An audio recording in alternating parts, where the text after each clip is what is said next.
Welcome everyone to another day of Clash Royale League Asia. We're finally done with the regular season, done with the conference division, and now we're going on to the playoffs, finally. And it's been weeks of awesome Clash Royale League action for many weeks to come. And you know, we're down to the gritty now. We're down to the playoffs, starting with the wildcards for today. It's going to be exciting stuff. My name is Joseph, and joining with me is going to be G-Clef. As always, it's my last time here for the Clash Royale League Asia cast until the next season begins, but we're still joined in by the wonderful G-Clef, and of course going to be joined in by the other casters as well. But today, it's really important. The wildcards is up. The 4 teams deciding to get that last spot available in the playoffs to see if they can go all the way to the finals. Yes, welcome to the postseason. Already the first place for all the region. They're waiting in the finals, the playoff, and the semi-playoff. So we're having one more team to decide who's going to advance here. And today, wildcard is going to be the important one. No Southeast Asian teams here as they're pretty low in the standings, but we do have the clash within the region, the Japanese against each other,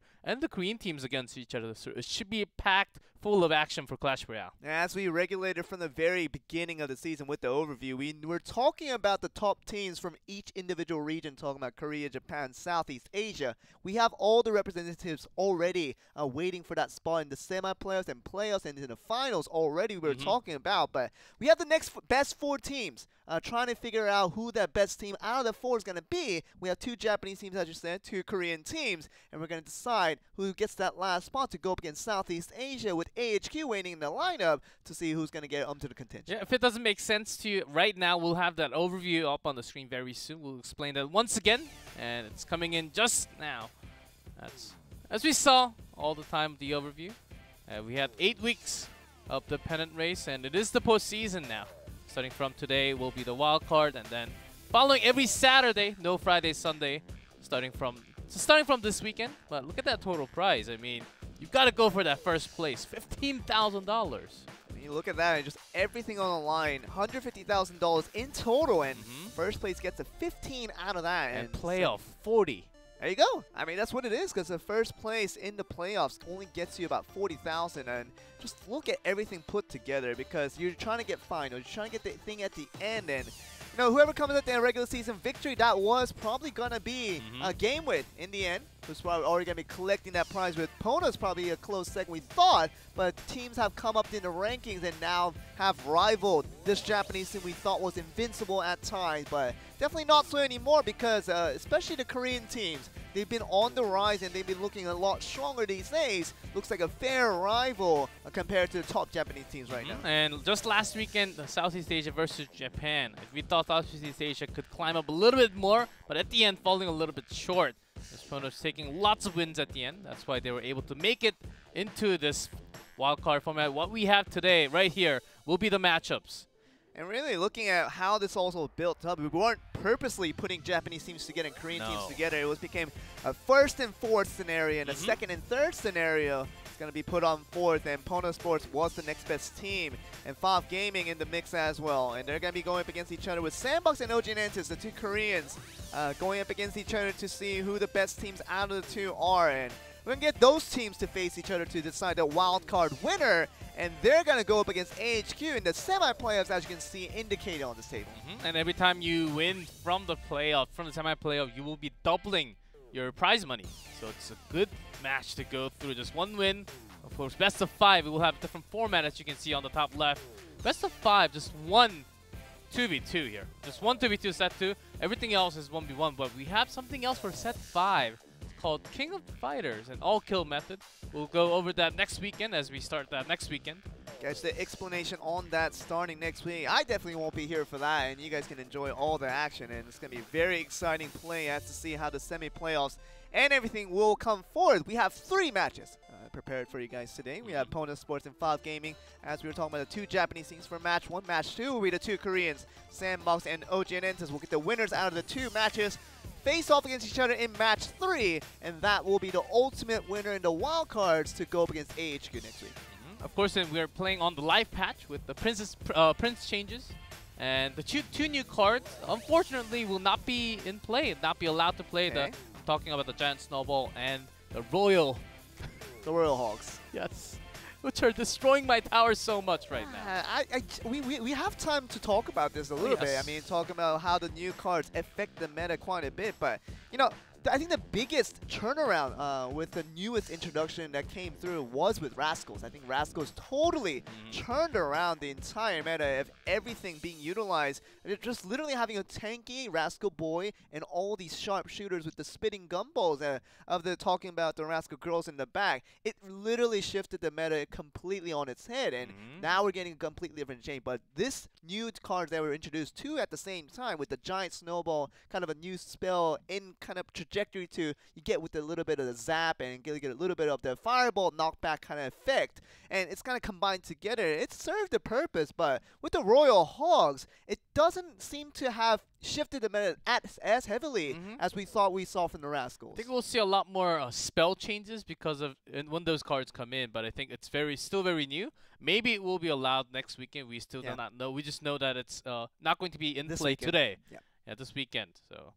that's coming up very soon. I think the snowball is very effective, slow, and 3 radius of 3. So that's pretty easy spell to hit everything around. It's a huge radius of spell, but we're talking about the only thing that lacks from a giant snowball. Of course, with a 2 elixir, you can be a little bit more forgiving, but it's going to be the lack of damage. I mean, it only kills skeletons. It kills spirit goblins at maximum, but otherwise, at tournament level, it's not going to be able to kill kind of the pesky stuff like no minions. Dark goblins, minions, and princess, and we thought these low HP units would get destroyed by such a spell, but obviously it wouldn't make sense to do that with a 2 spell cost, and you just know that other than the law, you're not going to get the maximum ability there. Yeah, that's why we heard from the developers that we're having way too much zaps, so they wanted to have some variety of spells, of course in 2, and now we're even seeing lots of arrows, and the minion changes are in effect too, so the minions, I guess, they spawn a little bit slower.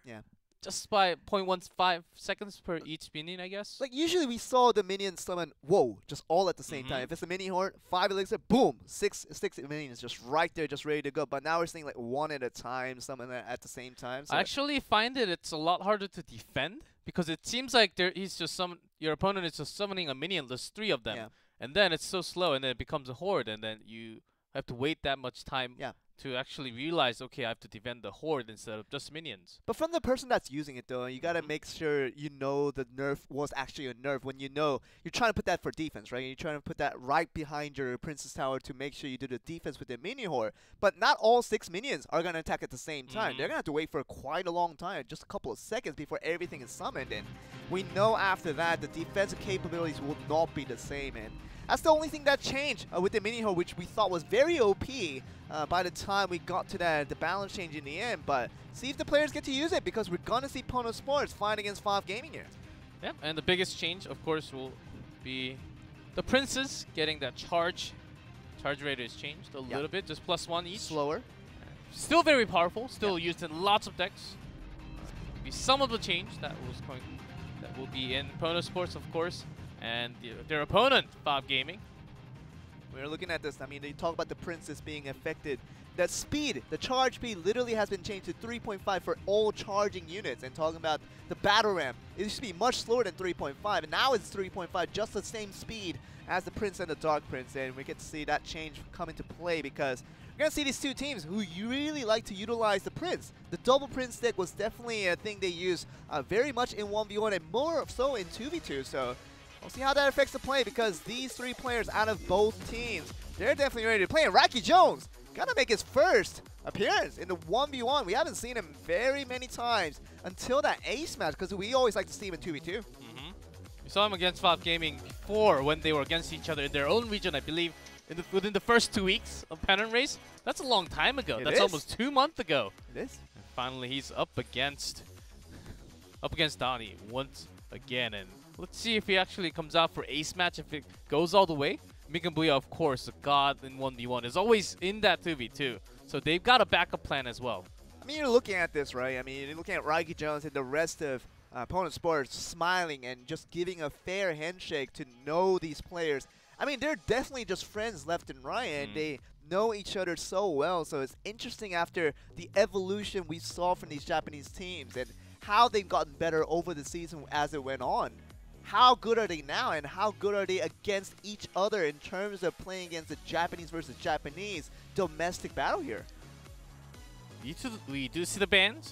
Three Musketeer, of course. You do want to have that band, and as well as Rascals. So no, can still be barrels, but a lot less likely. And instead of taking all the spells out, they're just gonna snipe onto their opponent, just taking out the Rascals. And Three Musketeers used so many times by the Japanese teams, even in 2v2 as well. But Raiki Jones, I mean, he made himself into a highlight reel last week, talking about that ace match appearance when he summoned the Golem on the left side, and it turned out to be fake. He summoned the Mega Knight on the right side, so 15 elixir used, splitting into both sides, and we saw, I think it was a Rock who was going up against him in that ace match, and he got absolutely smothered, and that was kind of the result of what we saw from Raiki Jones. We thought he wasn't a 1v1 player, but we know that every player, even if you're just main 2v2, you have to be good at 1v1 to become a professional Clash Royale player, and it shows that Raiki Jones was definitely ready to go last week. Yeah, of course he did have the elixir collector in the back, so it really helped him.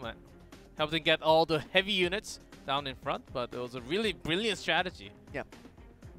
Great stuff, yeah, and Raiki Jones, I think he's ready to play again. I think he's just trying to continue on with that momentum that he got last week, and just building up, and now he's going to be ready to play against FAV Gaming. This is a very important match for these guys. If they lose this one, they're completely out. They have no contentions going to the semi-playoffs. That will happen next week. They have to beat every single team, which is going to be this team and whoever the next team might be from the Korean side. And surprising to see Donnie, because he hasn't really played too much. I was expecting a Rad or a Kenzumeshi. You know, they have been playing a lot more 1v1. Rad having 5, Kenzumeshi having 6 sets in S3. Donnie only having 2 against Kingzone in the HQ. He was never playing against a Japanese team of his own. So we don't really have too much data to talk about for Donnie. Compared to that, Raiki Jones, he has shown a very recent match on his 1v1. I mean, we saw Rad and Kenzumeshi doing pretty well in that 2v2 last week, and we thought that was going to be a new duo they're going to be working with, but Kenzumeshi's not even in the lineup right now. He's not even in the bench.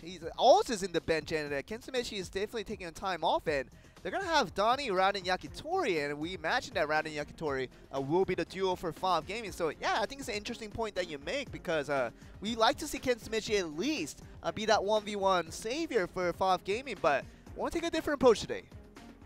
Certainly, they are trying to do something else, and lack of data.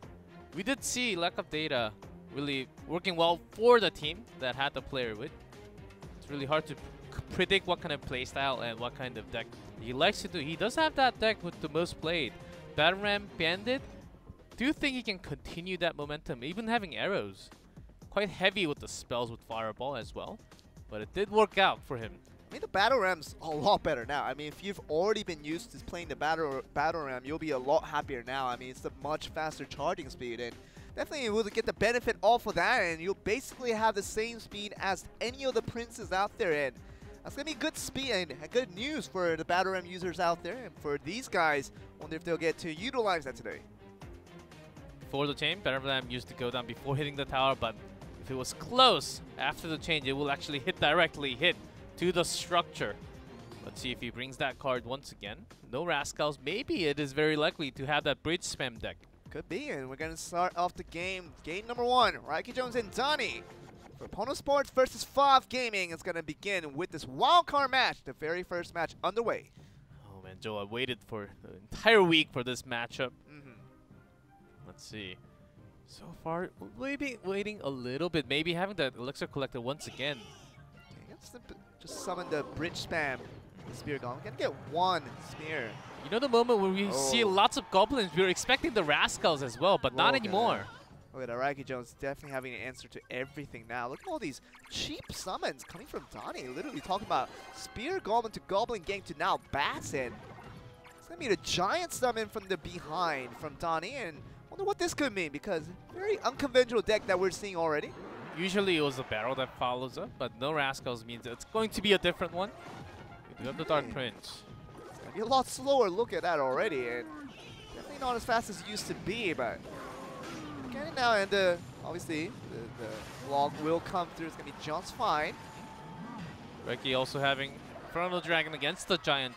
So far he does have lots of solutions. He's going for the offensive move now. Okay, look at this. The poison will come through defensively for Donnie. He's taking care of everything. Even a tornado.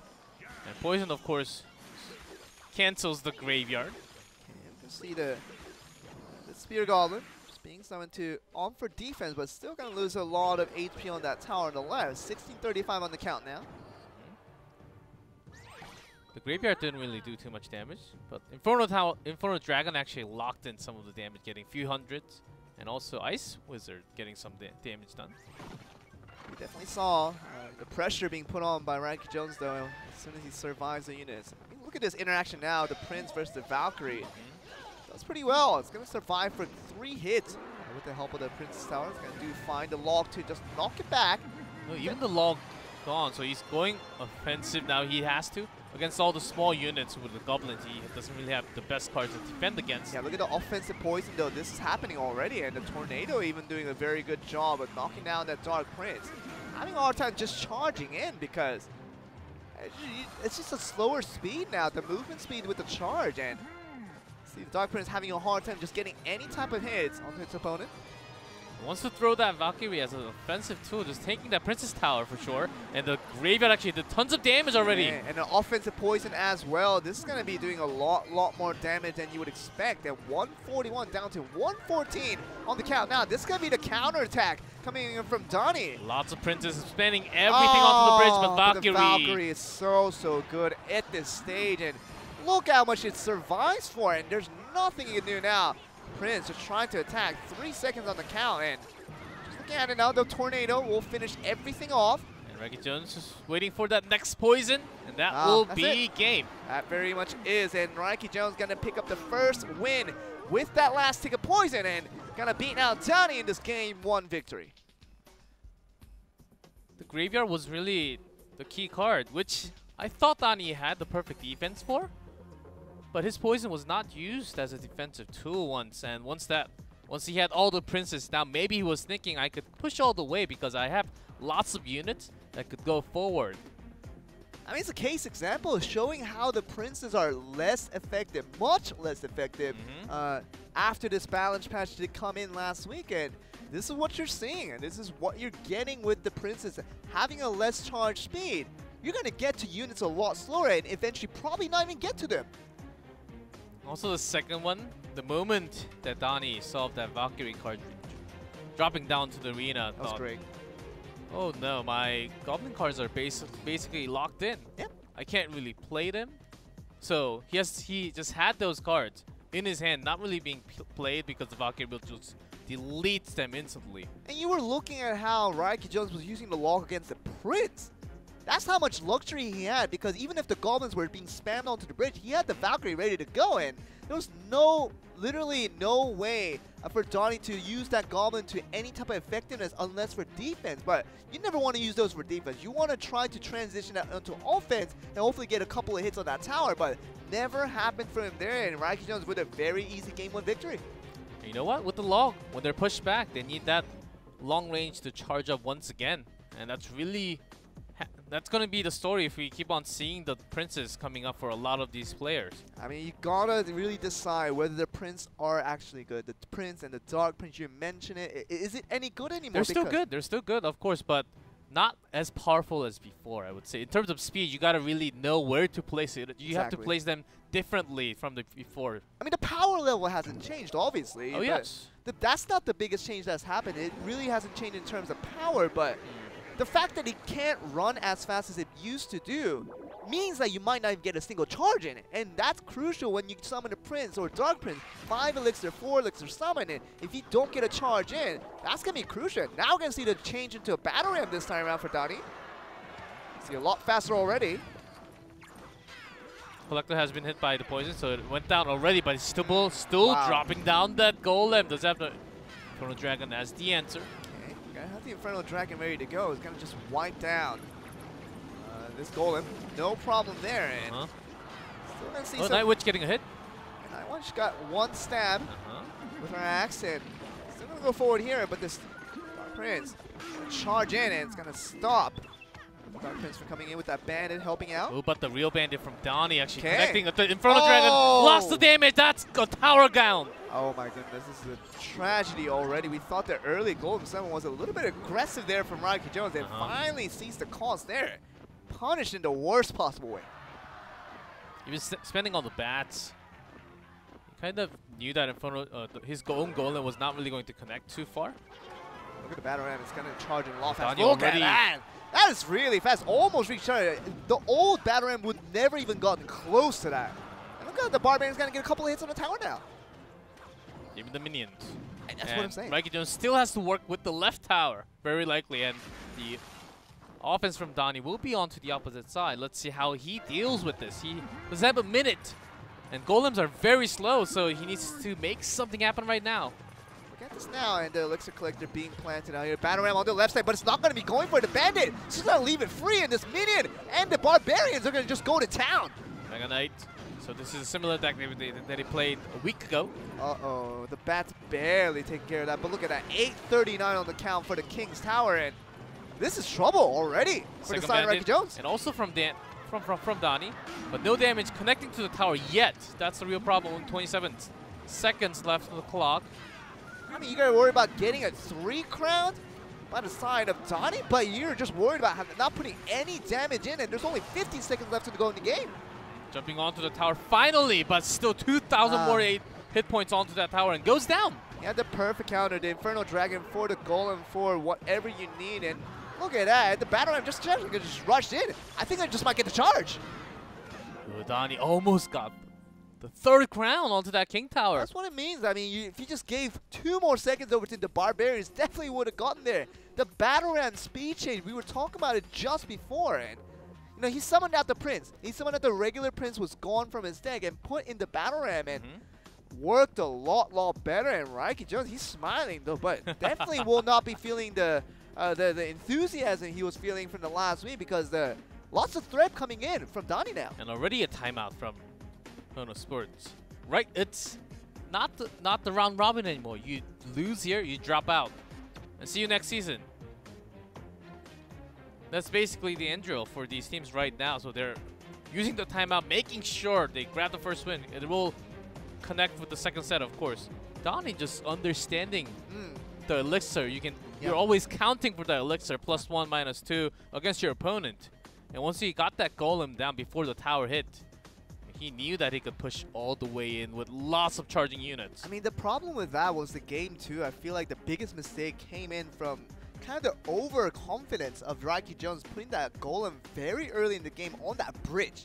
It wasn't even behind the King Summon. It was right on the bridge as the trying to time it, put that Night Witch on behind, and that was the plan, but he didn't think of Inferno Dragon. He didn't know that was in the deck, and obviously a great counter coming forward, and that became a huge elixir to lead for the side of Donnie. I think if he didn't do it though, he was going to lose a lot more, and he already dropped the Night Witch, and he wanted to combo with the golem, which is the classic combo, of course. Yeah. And you can't really predict all the cards from your opponent. Sure. I think it's just Donnie just understanding and having better follow-ups right after, and that's how we got the tower down. I mean, you talk about the win conditions always there. It's sometimes you have to keep it under secret until the right timing, and until you figured out your opponent's deck, you just can't be so hesitant to summon basically 8 elixirs, not even knowing there's going to be a direct counter 4 elixirs above. And we knew the Inferno Dragon for Donnie was going to get the job done because basically Rocky Jones had nothing else to counter the Inferno Dragon with. But when we have the 3 Musketeer banned already, you kind of know it is either going to be Giant P.E.K.K.A. or Golem, with the Collector being dropped down. And that was kind of counter against the poison that Donnie had. So it was a hard deck counter, I would say, at the starting hand as well. This went in favor of Donnie super hard in game 2. I mean, Donnie was very well positioned to counter that deck and very patient to play the right cards at the right time. The opportunities did arise for him, but now we're going to game 3. Rocky Jones and Donnie for this last game of the set here. Who's going to win the 1v1? Of course, 5 Gaming just coming back after the game 1 to get it back into even. And Pono Sports still trying to finish it off. Of course, 1-1 tied. What else does he have? Rocky Jones just showed that deck before, so he's going to change it up. Maybe same one from game 1, we'll see. Donnie keeping the Bandit, which he used in game 2. So I think Mikey Jones might have just went back to his game 1 deck. Oh, look at this though. The Valkyrie in the front. Pekka this side for Donnie. Against the Valkyrie, it's a great card. It is a great counter, and it's going to get slower swipes with the Ice Wizard just bothering him from behind, but just one swipe is all it needs. Slow, and he does have this Tombstone with all the skeletons that would delay the Pekka. The third one. No, it doesn't, not going to get it, but slow and steady we thought wins the race, but Inferno Dragon this time just to counter against the Pekka, but the Electro Wizard is right there on that bridge. Look at this. Getting the King's Tower already into the game. Nice play coming in from Rocky Jones to get that King's Tower open, and you're always going to take that. Electro Wizard just having a lot of assignments to take care of because each skeleton coming out of that Tombstone. Just doing wonders. For Donnie, of course, activating the King. It's not a good news, but not the worst news because he has lots of dashing units to the tower, because that's going to be the most source of his damage. That Bandit was heavily countered though, with that Valkyrie just always ready for defense. Oh yes. But this way, the defense is available on the other side with Pekka being able to carve down the Valkyrie in just 1 or 2 hits. Let's see if Donnie has something like the Poison to get that Tombstone down for the Pekka to go all the way. That's 3 unrevealed cards at the moment, and we're going to see what those are. The Miner's going to be one of them. It's going to be the first one. But look at this, very nicely played. We know the Tornado and the Ice Wizard combo is such a good one to play with it. Look at that, everything is just frozen up, and the Miner not even going to get to the tower in time. The Graveyard comes from Rocky Jones. Okay, let's see what happens from it. Does have the Poison as well, so Donnie ready for everything that Rocky Jones was trying to do. On both ends, though, we saw an offensive Poison. Trying to get the minions out, but this time around, gonna see the 1 minion survive for the time being, and Miners going to go down with the Royal Ghost, probably going to be... Bandit on the right. Okay. Gets that Tombstone. Good drag. Very nicely done. Get the job done, even the Valkyrie. Look how strong that is on defense. Not going to go down to the Royal Ghost very easily. Look at this, Pekka being summoned. What is going to deal with? Of course, the Poison is going to be played right here. It's going to be an offensive Poison, actually. Yeah, so it does connect the damage. Lots of damage being done. Yeah, just minion trying to do all the damage there, but... Donnie wanted to put everything on the ground to make this one go as further because he still has to go through 2,000 plus. Okay, you can see this here. Very nice Valkyrie summon just to make sure the Bandit damage, the charge does nothing to it. So this Poison will get the skeletons out so the Pekka goes closer to the tower. Goes down though. See the Ice Wizard being troubled. At the same time, see the Inferno Dragon and Ice Wizard survive now. And we'll see what happens from here. Offensive Poison. Let's see actually defensive Poison. Seemed like it was going to come out, but it's going to be offensive Poison all the way. And looks like just 1 Poison away now from finishing the game. Donnie held that Poison last time and used it against the Tombstone on his own attack, but Rocky Jones has all the slow and the air unit, which is not even contested. And that's just going to be game. Be the last one to finish it off, and Rocky Jones with his hands held high. He's definitely the one to cheer about things, and boom, shots getting off, and Rocky Jones gets that win in that game 3. Gets that 2-1 win, and that set 1 now is going to bring Pono Sports to much of an advantage if they win this next set 2v2. We're going to see them go up to the next round of wildcards and hopefully see them as the contention to win the wildcards altogether. Oh man, Donnie had a good try. He had a nice try, just keeping that Poison, willing to sacrifice his own tower hit points and going hard with the Pekka with everything on the ground. The Bandit, Electro Wizard, Royal Ghost, Miner. So it seems like it's going to connect with just a lot of units on the ground together.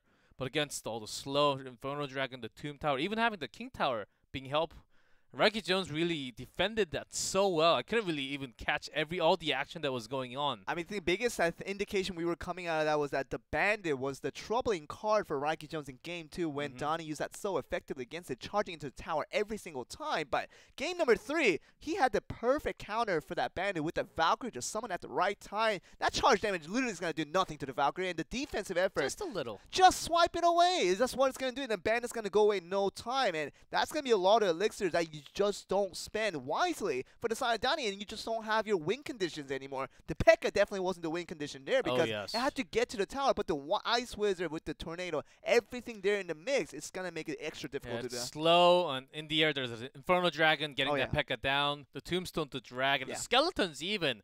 So it was possibly the worst case scenario for that P.E.K.K.A to go towards the tower. Never really getting close, and all the units behind really not really getting the dashes in either to the tower. And that was very good of Raiki Jones to learn from that process, right? From that game 2 where he was defeated quite heavily. He understood that deck, and maybe if Donnie brings us something similar out the deck, then he knows exactly how to counter it. And the Tombstone was there for the P.E.K.K.A, and obviously the Bandit. Incredible counter there with the deck choice there for Raiki Jones, and that really alone saved him quite a bit there. And Valkyrie didn't really get a big change on her attack. But it's just having just a little more hit points and also faster attack speed at the first one. Yeah. And that was all we needed. She's just in the meta, just appearing everywhere, even without the Rascals. Sometimes even in Expo deck sometimes. Oh, yeah. So she's just in every single deck right now. Valkyrie, I think, is one of the best defensive tools right now, especially for the efficiency of cost. You're talking about just 4 elixirs to put that down and just swipe everything away. It's so good. You talk about the changes. Seems minor. You talk about that initial attack speed being a little bit faster with a little more HP, but that gets you an extra survivability, that extra HP, maybe from an extra poke from the Prince. It takes one more poke from the Prince to get her down, and now it's going to be a huge change coming through, and we're going to get the 2v2 after all that talk. Oh, yes. Been waiting here. Mikambuya 10 God versus Yakitori and Rad. The best duo, possibly, for both teams. FOF Gaming, I mean, had Rad and Yakitori for majority of the season, of course. Yes. But for the other side, Pono Sports, they were more used to Raiki Jones than Mikambuya, but this time around, Mikambuya is going to be partnered up with, it seems like, who's he today? 10 God, who played lots of 1v1. Yeah, he plays a lot of 1v1s. Used to be Fuchi Mikambuya or this Mikambuya with Raiki Jones. Yeah. Those were the duos most likely, but having Tenga who played 1v1 sometimes, having an okay result of 2 to 3 by set, but this is actually his second time having 2v2 and such an important match. Pretty sure they have something prepared for tonight. Should be very interesting because we haven't seen Mikambuya go with Tenga many times in the past throughout the season. Yeah, but just once.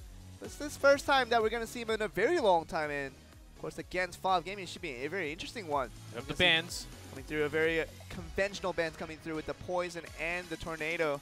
Something we've seen all throughout the season. Just means that a heavy beatdown deck is definitely going to be a possibility. Joel, forgot to mention about spells that were changed in the patch. Okay. Are they going to be used at all? What are you trying to infer here? Healing? Clone? I knew you were getting to that. I just knew it. It's possible. I actually ran into a few of the Grand Challenge decks that had healing spells in it. Heal spells? Yes, along with minion horns. And wow. It was so surprising that I couldn't really respond perfectly. And look at this, a direct counter to the heal spell is the Poison.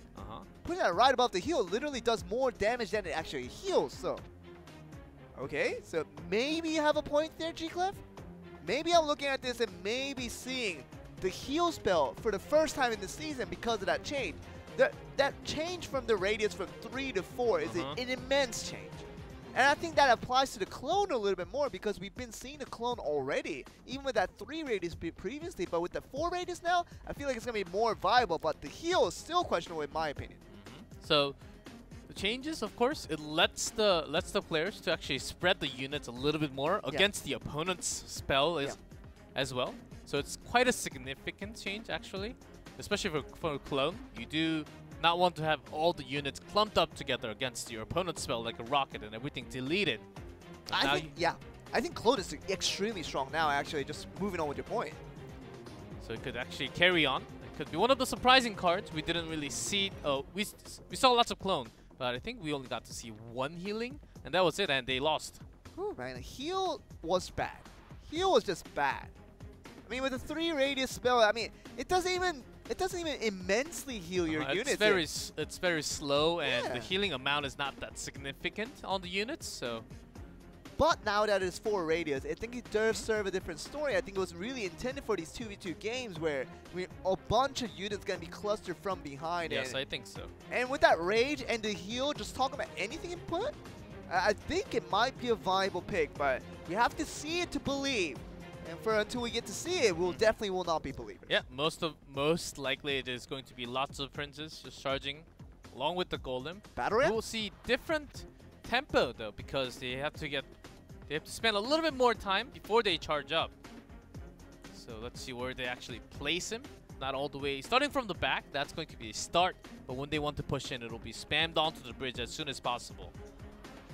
Battle Ram, of course, that's also a decent combo. We saw lots of balloons secretly just making its way to the tower and just blowing up. I think that's one other key winning condition for lots of these teams. Battle Rams are, I think they're just really good now. I think they're just the faster charge speed, and literally you're going to equal that with the Princes. And I think Battle Rams is just really good now. And for 2v2, I just don't see a reason why the people won't be using it as much. And we're going to see if they do with Pono Sports and FOV Gaming ready for this 2v2 now. Pono Sports after the timeout, they got the first set win from Reggie Jones. And their duo is supposed to be one of the strongest from Japan as well. Let's see if Rad and Yakitori, not saying they're worse in any means, but they're 2v2, they're super experienced. And actually having Tengod could be an upset for this team. And you know what it is though, Rad and Yakitori has to have the best games of the season, because without this, they will be eliminated. They will no longer have a part in Season 1 of Clash Royale League Asia. They won't have any more games. This could be their final for both sides.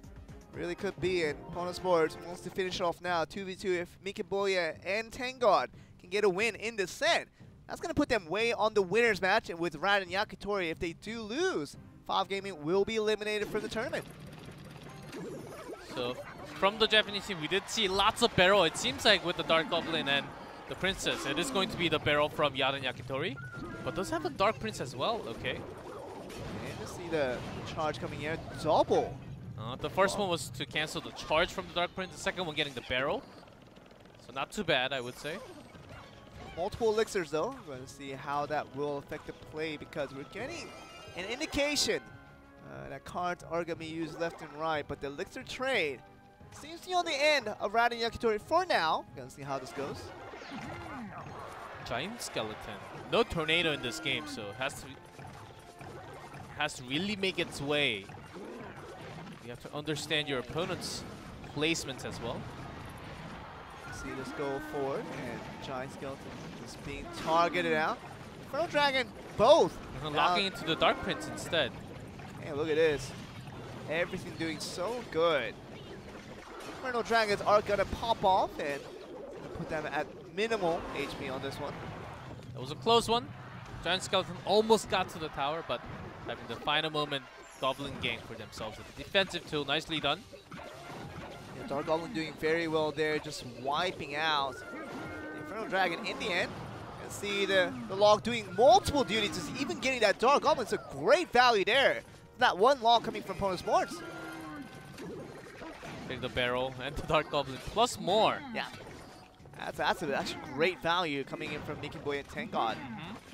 See the Dark Prince taking care of everything now. Just in time before Princess locks into the tower. Yeah, you don't want to take a couple of that 100 damage or so for that Princess each time it hits the tower. You don't want that. It really stacks up, because it does. Against the Dark Goblin as well. Dark Goblin actually directly hits the tower at least twice or more before it goes down to the Princess tower. And it does, and you know how dangerous it could have been, so we'll see how important that becomes as the push is still onward for the side. Royal Giant on the bridge. Okay, looking at this now and see how this goes forward, and Royal Giant going for the tombs, and now it's going to charge the tower. Even the miner doing so much damage. The arrow wipes everything down. Nothing for that Royal Giant already, and still going forward. Even that Lecture Wizard trying to stop the Infernal Dragon, but 742 on count. We'll barrel both sides. Okay, this is going to be a desperation effort now, and a great defense coming in with that log and fireball on both sides to make sure nothing happens.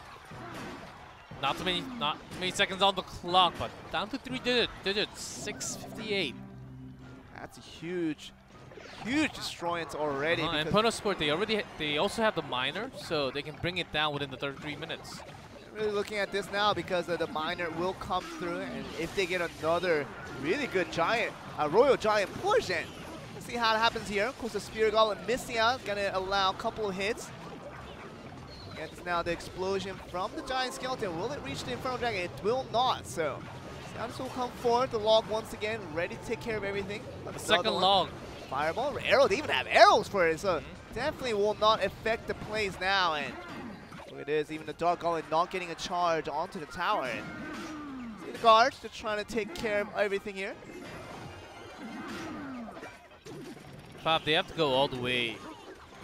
They have to risk a lot more. They're defending it perfect. Oh, not too much. Mine are actually getting some hit. Finally, there's a fireball. A few more spells will be down. There you go. That's all you need. And trying to get the logs to make sure Goblin Barrels do nothing to their towers. And have logs and even arrows and even fireball if they need it. One more fireball is GG. That's what it is. And 181 on the count. And that will be their rotation. Still being affected here. The arrows and everything will be put forward in 53 for the zap to finish it off. And that's going to be the win towards Pono Sports in that game number 1. That's how you do it. If you want to have a different strategy, which was not really too common, not really played too many times in 2v2. We did see, it is not the first time with the Royal Giant. It is actually the third or the fourth time we're seeing. So far, none were actually successful like this. Making sure you have the lead in the Elixir, you have your defense, you have your cycle for the spells, and making sure your units are pushing along with it, and then just suddenly dropping onto the bridge. That's the strategy. It has to be a surprise factor, yes. Jacob. It has to be something that's kept until the most critical moment. And now Five Gaming calls a timeout because of that Royal Giant. Now they're put on the back foot. And if they lose one more game, they are out of this one. And we're going to see how that Royal Giant affected this entire series, because that got them the heavy damage that got Pono Sports to win in game 1. It's just like just holding a balloon until the final 30 seconds, and then just popping that off, going straight to the tower with the rage. It was not the same, but it's similar in terms of how they wanted to have that surprise. They did that multiple times, so many times during the round robin. I think Rad and Yakitori had to be really preparing against it, but they were kind of surprised as well. It wasn't really the card that was used a lot in 2v2.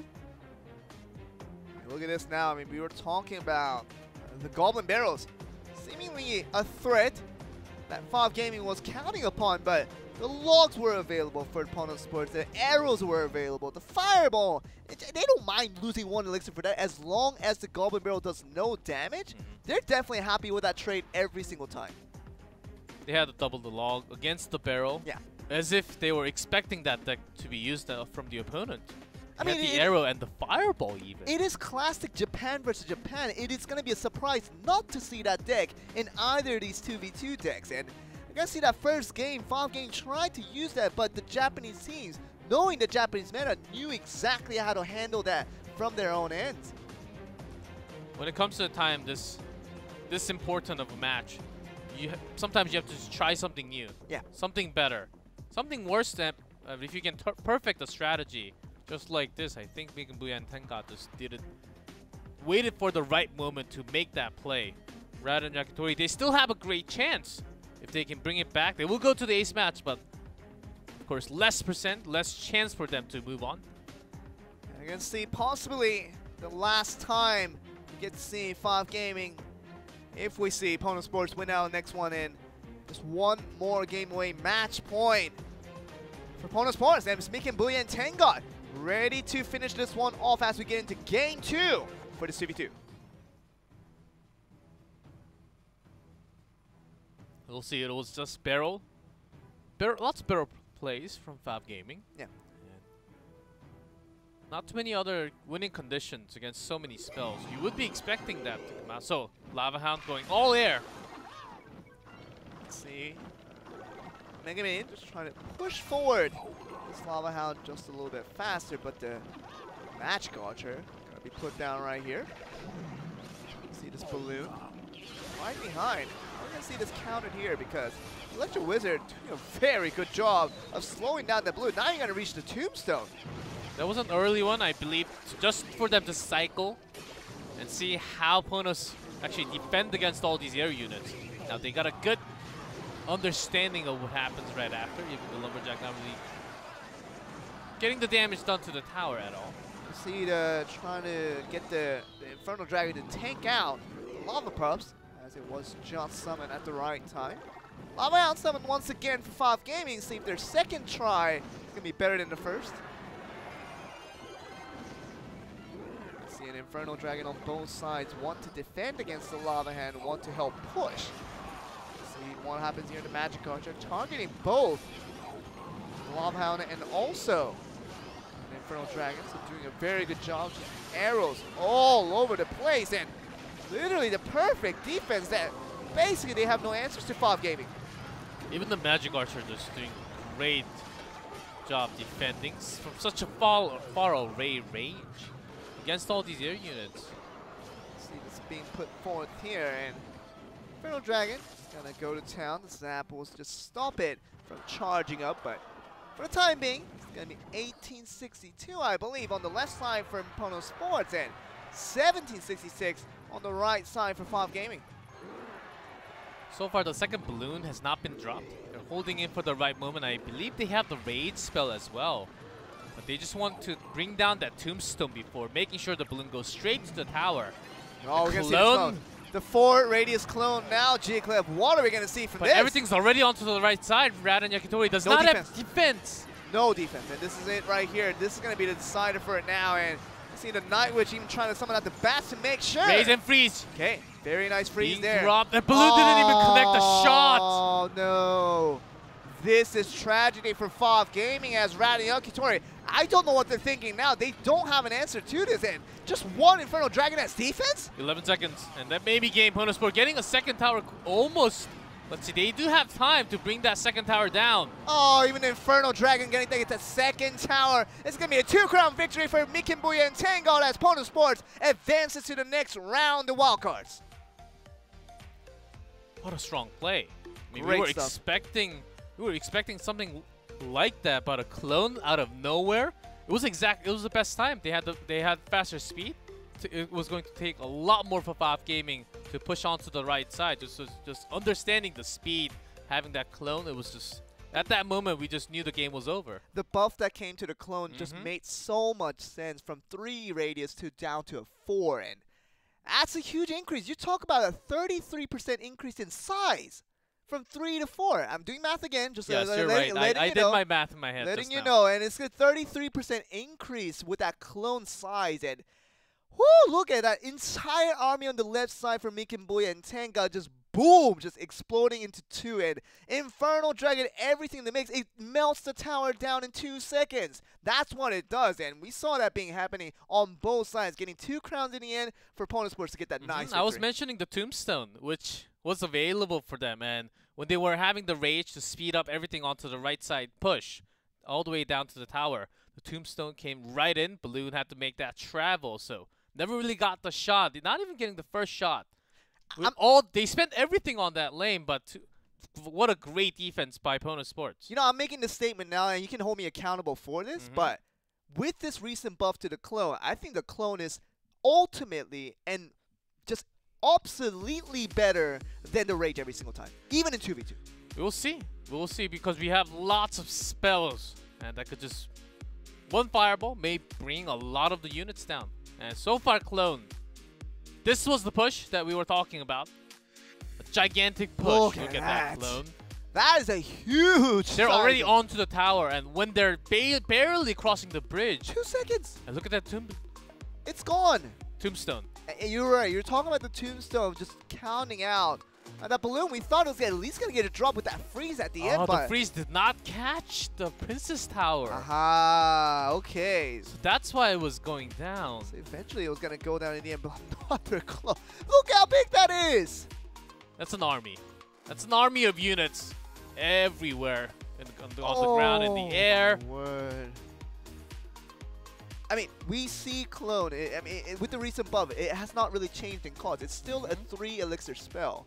And we see the rage as a 2 elixir spell, and we know it kind of serves as the same ability. Just literally just making sure your units get more damage over time because of that increased speed, increased attack speed, everything in play. But I think we have no time to talk about it anymore because we're going to go to a short break until we come back for the second part of wildcards to see if the Korean teams can put up the goods once again. We're going to be back after a short break.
Well, welcome back, guys, to Clash Royale League Asia. We're back with the second series, getting ready underway, and we're gonna get to the Korean teams now. We saw the Japanese teams face off against each other. We saw FOF Gaming looking like a good challenger to Pono Sport, but expectedly, we saw the favorites win out with Pono Sports on to the next round. And we're going to have the opponent of Pono Sport decided in this match number 2.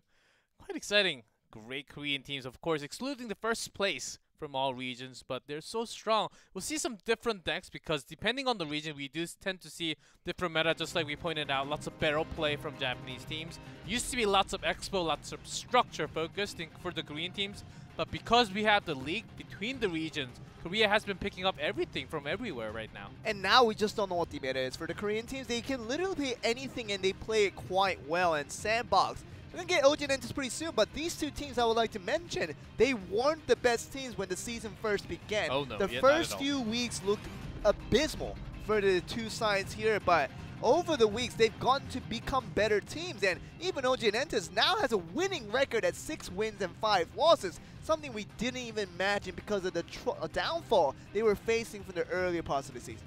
And when we talk about Sandbox, we were basically expecting them to do really well.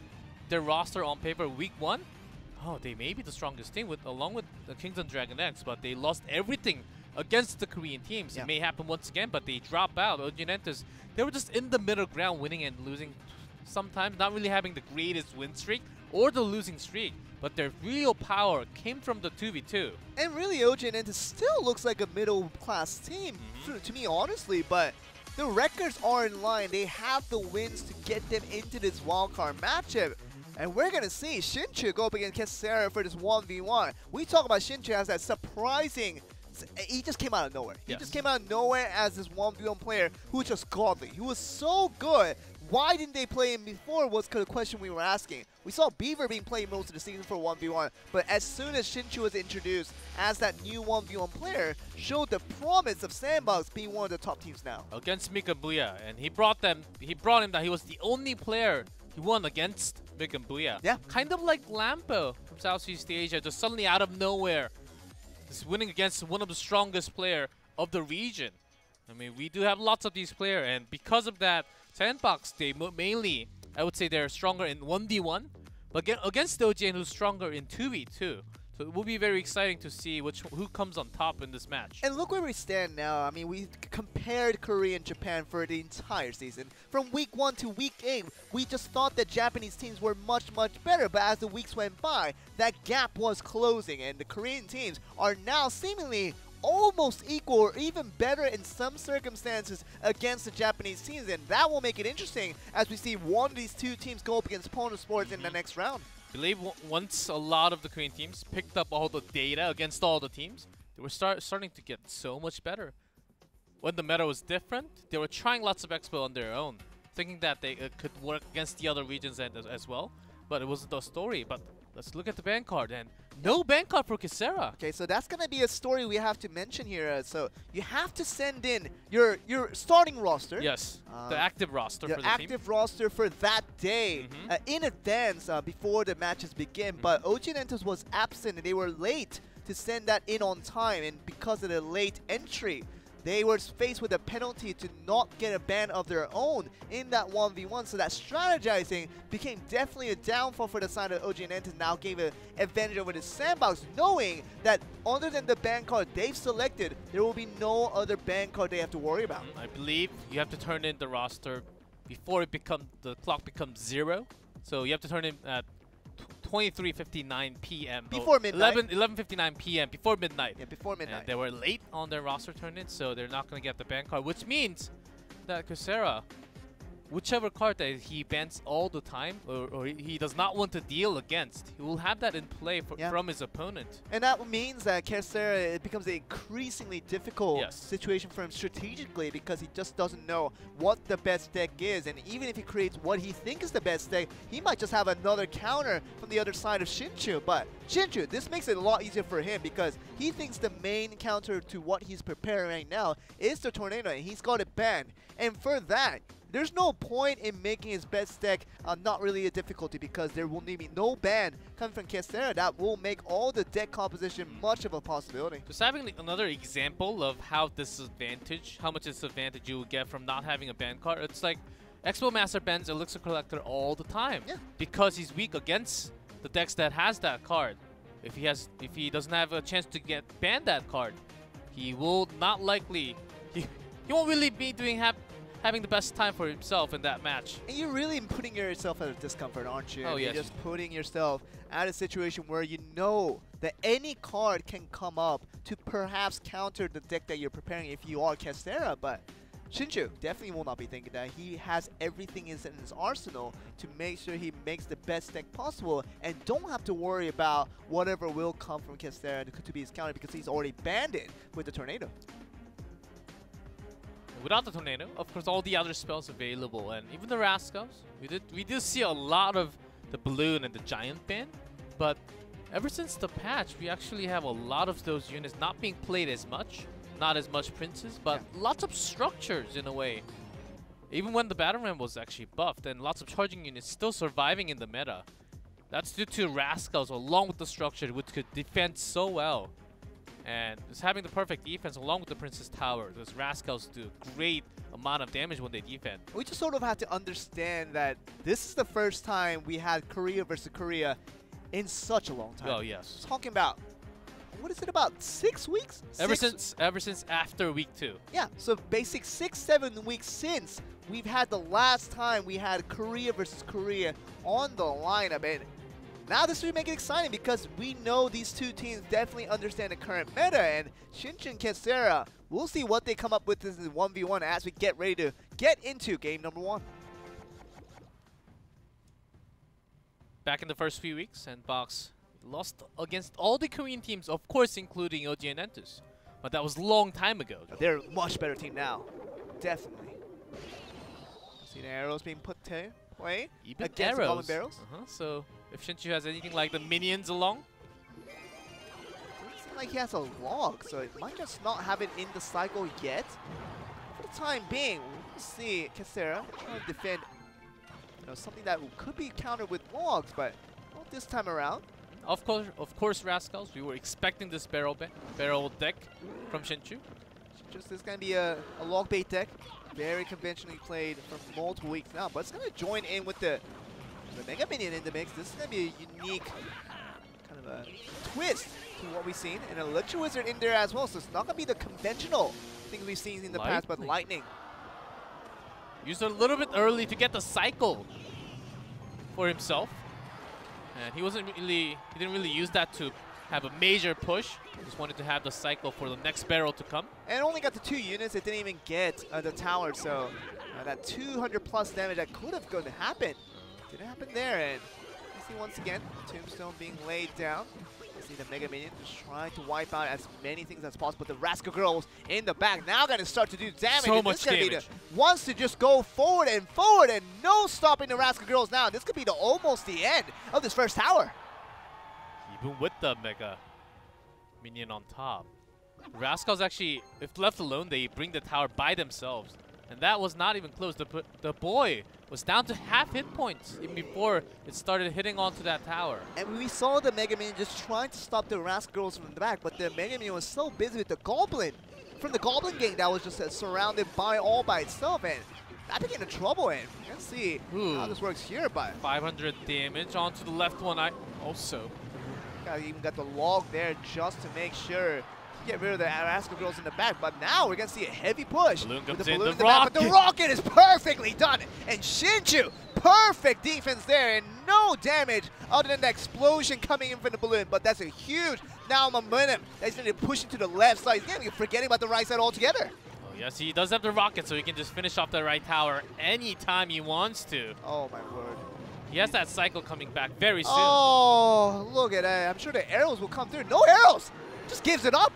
Kissera, he has to save up all the elixirs for one power push. Uh-oh, this is going to be trouble now. He has the Lava Hound, the rocket again. Oh, this is absolutely just trouble. The Elixir Wizard here as well, but no stopping anything now. 1633 down to 1391. But we know this is already the game over with that right tower going down so swiftly for Shinju. A superstar 1v1 player now come up to promise once again. Kissera was expecting lots of heavy pushes. That's the reason why he actually brought in the lightning spell instead of anything like a log or a zap. Only had the arrows along with that lightning. And it's a heavy commitment, like even just the fireball along with the arrows, those two spell when it's together, I would say that's a little bit heavy. And this is such a Korean meta, really is just heavy spell, the 6 elixir spells. You have to choose between the lightning and the rocket, and it became a lot difficult choice. When we saw the radius buff we saw a couple of months ago with that lightning, it became a lot bigger, so it made it easier to hit 3 targets at the same time. But in the end, the rocket got the victory with Shinju, who was just trying to couple down the heavy push coming from the left side with the Lava Hound and the Inferno Dragon, and with the balloon literally having no effect there. Oh yes, Shinju just reading everything on the board. He was holding that rocket for the entire time until the balloon came in. Yes. He knew something's up because there was a lightning and no log, no zap, only the arrow. So the push-up of his own has to be somewhat heavy, or all of a sudden it has to be something like the P.E.K.K.A. or the balloon or maybe even the golem. What is it? He waited all that time with the rocket. There was a reason for it for sure. I mean, the rocket was safe for the right time, and you talk about. Let's add that all together. Just Lava Hound 7 elixirs, Balloon 5 elixirs, just Inferno Dragon 4 elixirs. That's 16 elixirs. Literally wiped down to almost no health for all 3 units for a 6 elixir use of that rocket. Efficiency? Yes, I think it is. Incredible stuff for Shinju. I mean, just saving that spell until the end was the key point there. I think you made the right choice there, G-Click, by calling that out. Really, that was the winning play on that defense to make sure that right tower went down for free. And having no ban in this first set, it's costing him so much. Yes. He could have banned something like the barrel or even the Rascal. Yes. Forcing him to go something heavy of a beatdown deck, which he could counter with the lightning and all the heavy pushes that he had on his own. Imagine if Ojin enters with Kissera, if he banned the rocket. What would have happened there? Because we thought that push on the left side looked very, very good. Could have done a lot of damage. Man, that deck that Kissera used in Game 1 was risky, but even more without the ban card of his own. That's what we were trying to say here. But so has another chance. Could be his final lifeline, though. I mean, we talk about favorites all day long, G-Cliff, and we talked about that previous matchup with Five Gaming and Pono Sports. We knew the favorite was going to be Pono Sports, with Mikenboy and the guys doing so well all season long, and we saw them being the favorites to win out the actual game, so that was no surprise there. But this time around, we're going to see Shinju and Kissera. We're going to see the Expo being used by Shinju, by the way, against the Mortar deck. This is the grand challenge that we've seen so many times. It happened more so a few weeks ago, but still a very powerful deck altogether. Seems like we have the Expo with the Rascal and the Mortal with the Rascals, and even the Miner for Kissera. Actually, Shinju's deck is the deck I'm currently using right now in the ladder, so props to that. Still, I used that Grand Challenge deck that Kissera is using a couple of weeks ago. Couldn't make the best use out of it. It was still very powerful, and you can mix in a Valkyrie as well in that one. We're going to see the Mortar trying to do some damage now, but... Ooh, gets the area damage onto the tower as well, so onto the right side for Shinju. See this split being played here. Minion Horde. Does he have any spells to get those down? No.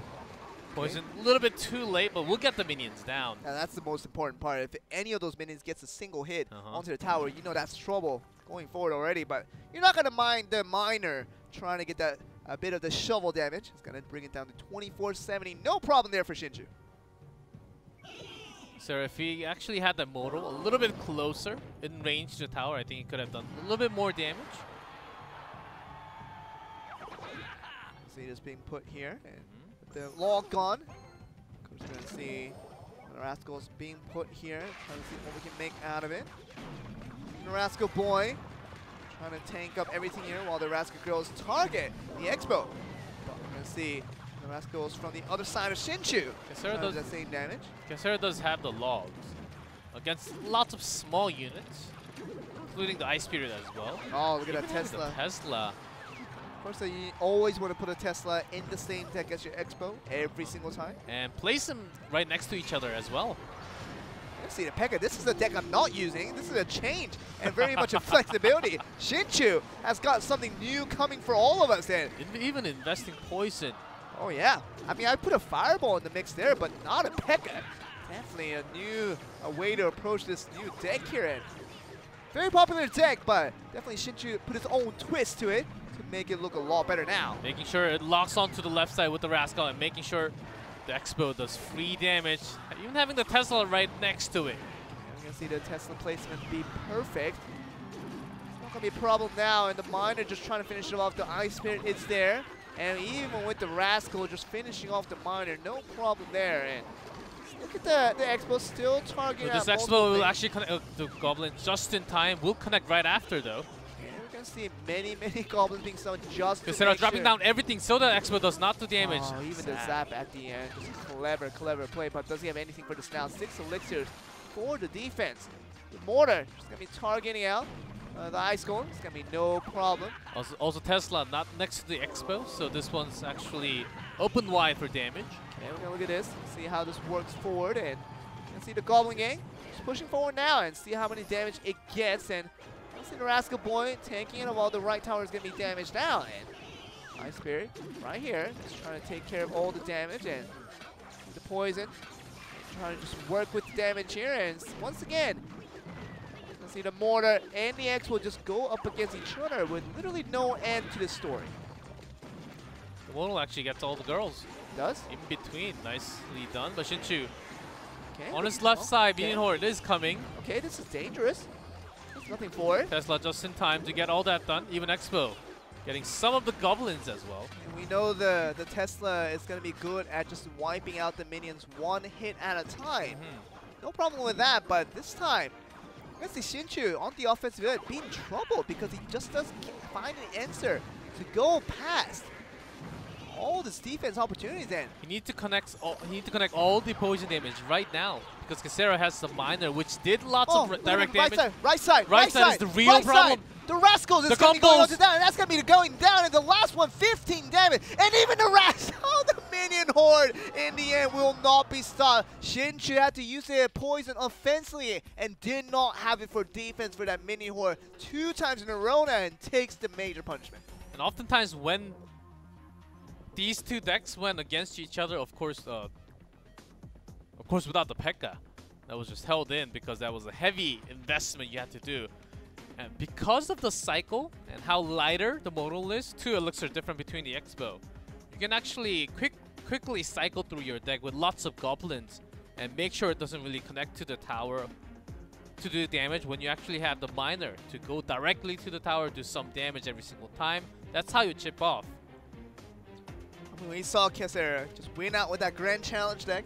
Of course, we saw at one point got over 75% win rate for every user who used it on the Grand Challenge at one point on that specific deck. I was on the other 25% then. Yeah, you didn't what make happened the best. to me? I don't know. I mean, you're the 25%. I mean, it's good to be a minority sometimes. I mean, you gotta just get in there and just make your own rights to call out your own goods. And of course, the 25% win rate is not gonna do you very good for that 100 gem spend. But at the same time, Kissera gets the win there with that very popular deck, still seemingly powerful enough to beat out Shinju in that game too. And Shinju, I mean, he had the right idea with that deck, but the Pekka, such a heavy investment, 7 elixirs just for defense, definitely wasn't going to transition all the way off to the offense. So, I mean, that's the question we're asking here. Did you have to make that change to put that Pekka in the mix? Gonna be an interesting change that didn't get him the win there. We're continuing on. 1-1 tied. Shinju was caught in heavy. Seems like heavy elixirs catching both players in the back of their feet all the time. Be very, very interesting to see what we're gonna get from Shinju. Are we gonna get the same implementation? Definitely will not see the Expo once again, most likely. So we did see one Expo plus the Mortal deck in the same deck, having very low cost cycle. Did come through once. That becomes a mix. Seems like we're waiting for some time. Maybe both players just suddenly brought the beatdown deck instead. Could be, and Neither players have brought that out for the series quite yet. Set 1 has been mostly about chip damage and with Shinju trying to bring out the Expo against the Mortar deck. With the log bait coming in from Kissera has looked very good on that game 2 to get that victory. Even without the beatdown decks, we do have players waiting just to respond better and make sure you have the elixir advantage from the first moment of the game. And sometimes that's why the players actually wait, even if they have a very quick, low-cost cycle. First minute gone already, and we're waiting for that second minute to see if anybody even puts their hand on their phone. They do have their fingers, yes. Shinju at least has his fingers on, but Kissera at one point just didn't even have his hands on, so. Let's see how this works forward. 35 seconds before we get that 1 minute mark for that double elixir time. Oh, you can't really just have a flying Hog Rider machine that goes directly to tower or the King Tower. Supercell, are you listening? No, please. I told them to listen. They didn't listen. Okay, Collector. Okay, this is going to be one of the beatdowns. Okay. Maybe even a 3 Musketeer, which is not too common from the Korean players. Alright, and we're going to see Shinju. Just have to work with that. Ooh, the balloon. Coming forward. After all the elixirs spent, drops down that balloon, but getting the damage from the Mega Minions. So not even 1 damage. But that was a good risk that he took. He actually brought down the Collector with the miners, so not too bad for Shinju. Created the distraction there.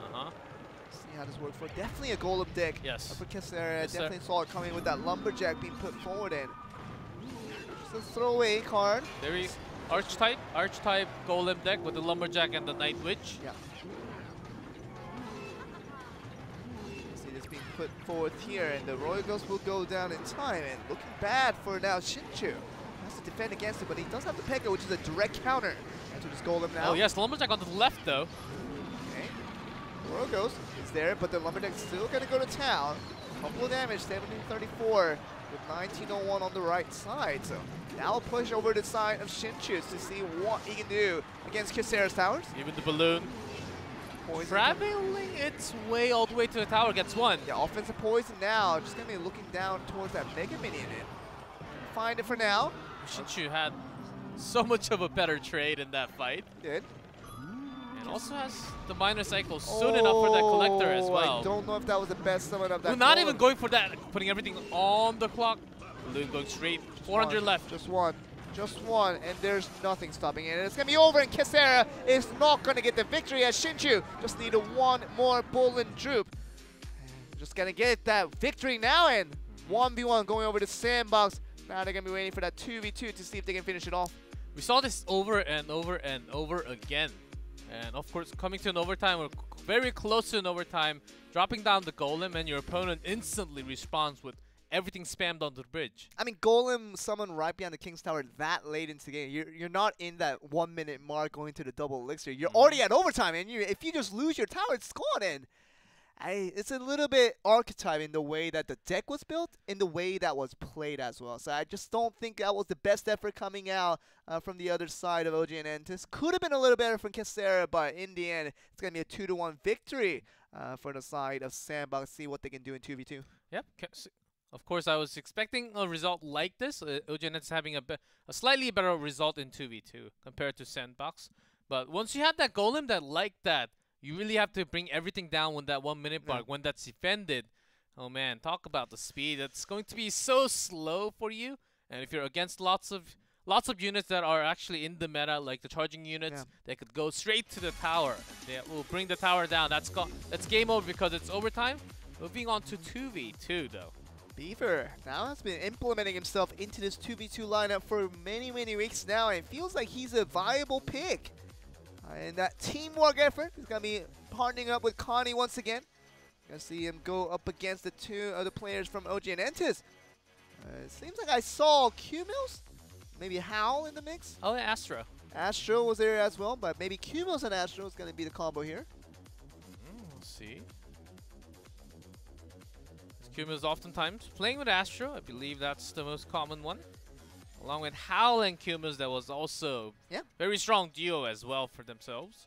Definitely, but we're going to see Q-Mills and Astro. Seems like that's the faces I remembered. And Beaver and Connie, they're definitely ready to go because Beaver, the team leader, we thought he was going to be playing most of the 1v1s, but slowly and slowly, he stepped away from that 1v1 position and now has been serving 2v2 quite well for this team and is looking very good. For Sandbox, it has been the usual pair with Connie. It used to be Ito, who's not in here yet. But oh, look at this. The ban coming through. Golden ban on the left side for Sandbox. Connie and Beaver doesn't want to deal with that, and the Tornado ban probably indicated to us that LG Entus wanted to play the Golem deck, but now it's going to be banned on the other side. Golem ban, and then you suddenly expect something like the Giants or the Giant Skeleton. Lava Loon? Yeah, but without the Tornado, I think we're going to see a lot of air units Lava Loon in play. Definitely will be in play there, and Lava Loon will be a heavy favorite in terms of how you can compose your deck. And Clone, once again, I'm just expecting it. I think it's going to be just a very much a regular pick now in the current meta, and unless you bring the arrows, you're just not going to have that ready to go on defense. Literally, the best counter to the Clone is going to be the arrows. Same spell usage just to knock down all the copied enemies in play. And, you know, arrow still is not a heavily favored spell. Even with the introduction of the Giant Snowball, they feel like arrow is still under prioritized. So, what are we going to see as the answer coming from that Clone that probably will be used a lot more often now?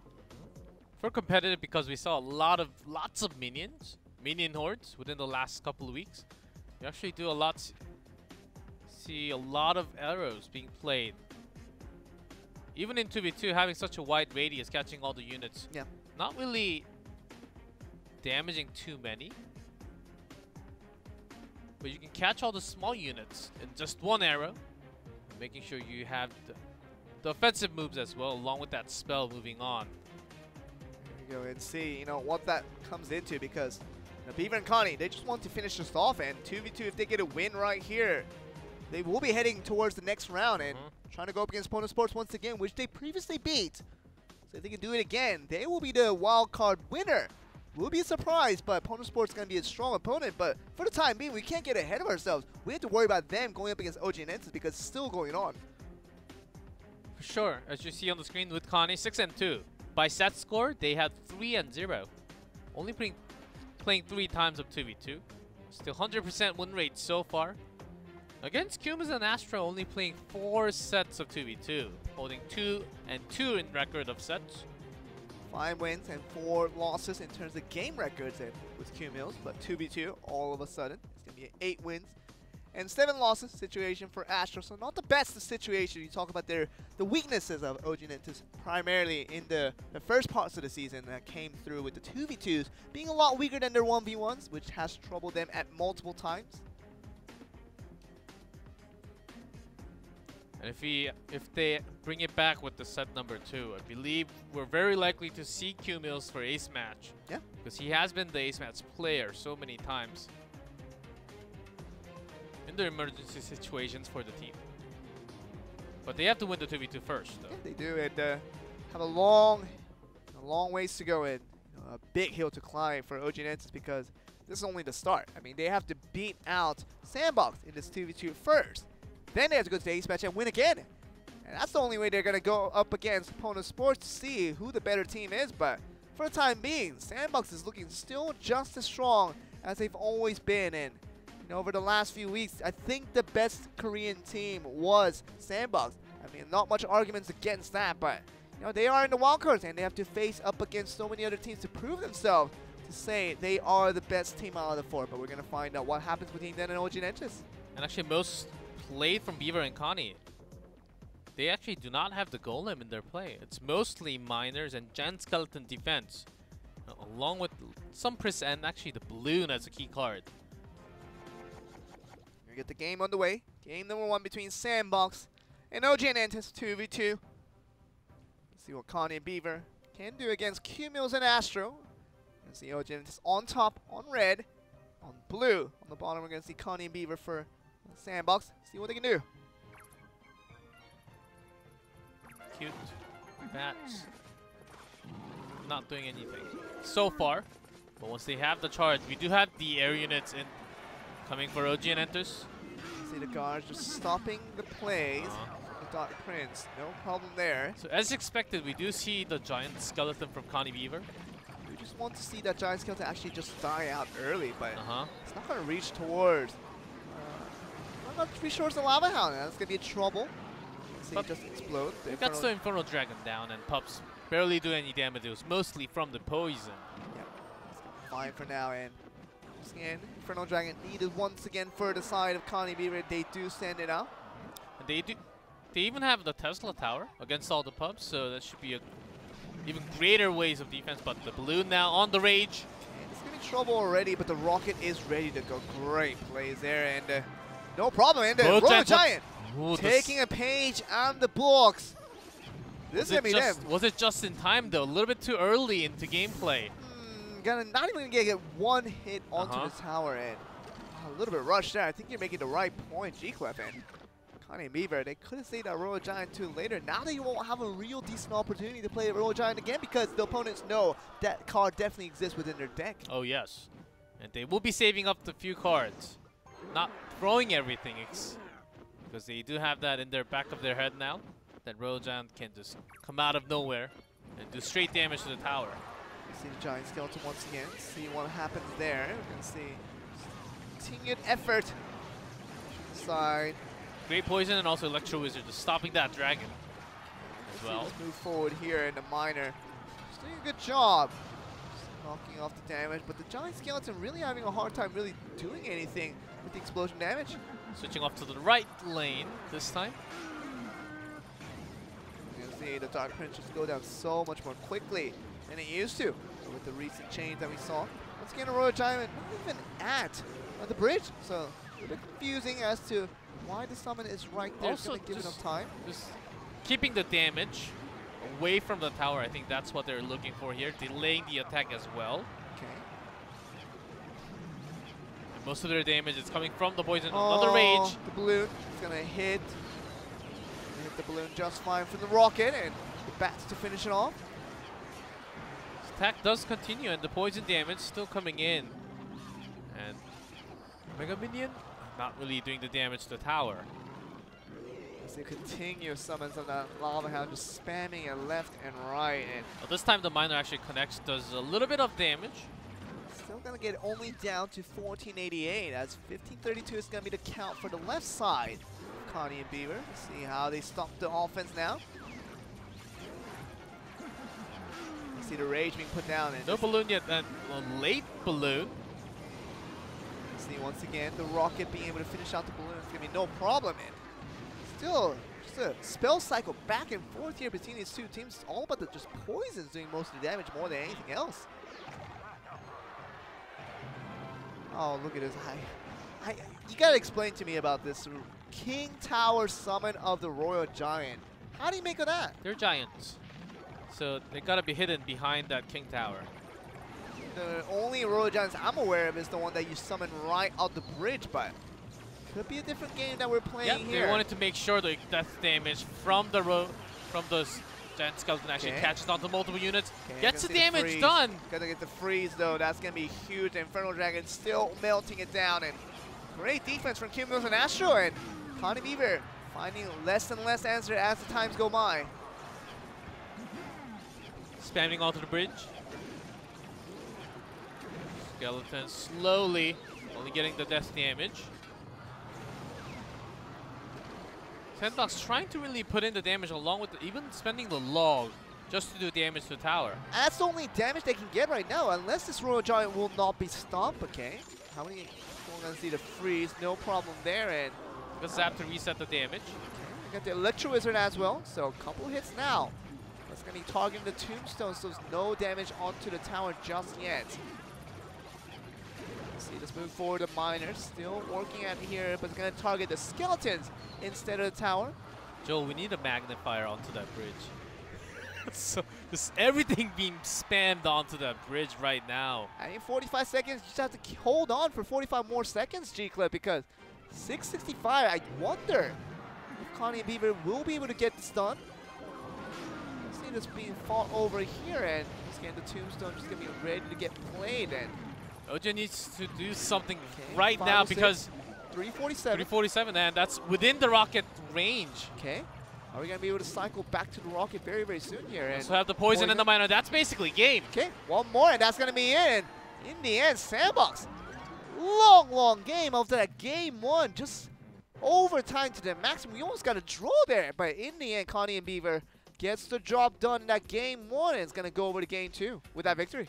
They are on the match point. One more game. They're moving on, going against Pono Sports. They had lots of winning cards. And even with that overtime, plus 3 minutes, 180 seconds, means a lot of poison. At least some damage from the miner, even if the defense is near perfect. Miner has to hit the tower at least a few times, you know? Having the poison and a little bit of damage from the miner and log as well.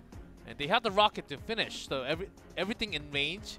At 400, 500 below, they had the winning condition for themselves. Slowly and slowly, they were getting the victories on their hand, and Sandbox eventually got it in the latest of time before he ever went to a draw. But I mean, J-Clip, we were talking about this preemptive discussion of who are the favorites when we came into this wildcards match today. We had the 2 Japanese teams with looking like the Pono Sports was the favorites out of the 2, and now we're looking at Sandbox, who looks like the heavy favorite over OG Entis, and we saw the last series end down in a 2-set victory, a very easy one for Pono Sports. And this time around, the 2 Korean teams, it might just be the same situation with Sandbox. If they can get another win here, we talk about being a match point. They can just replicate that result once again, become the best team of Korea other than Kingzone, and they will go up against the 2nd best team in Japan.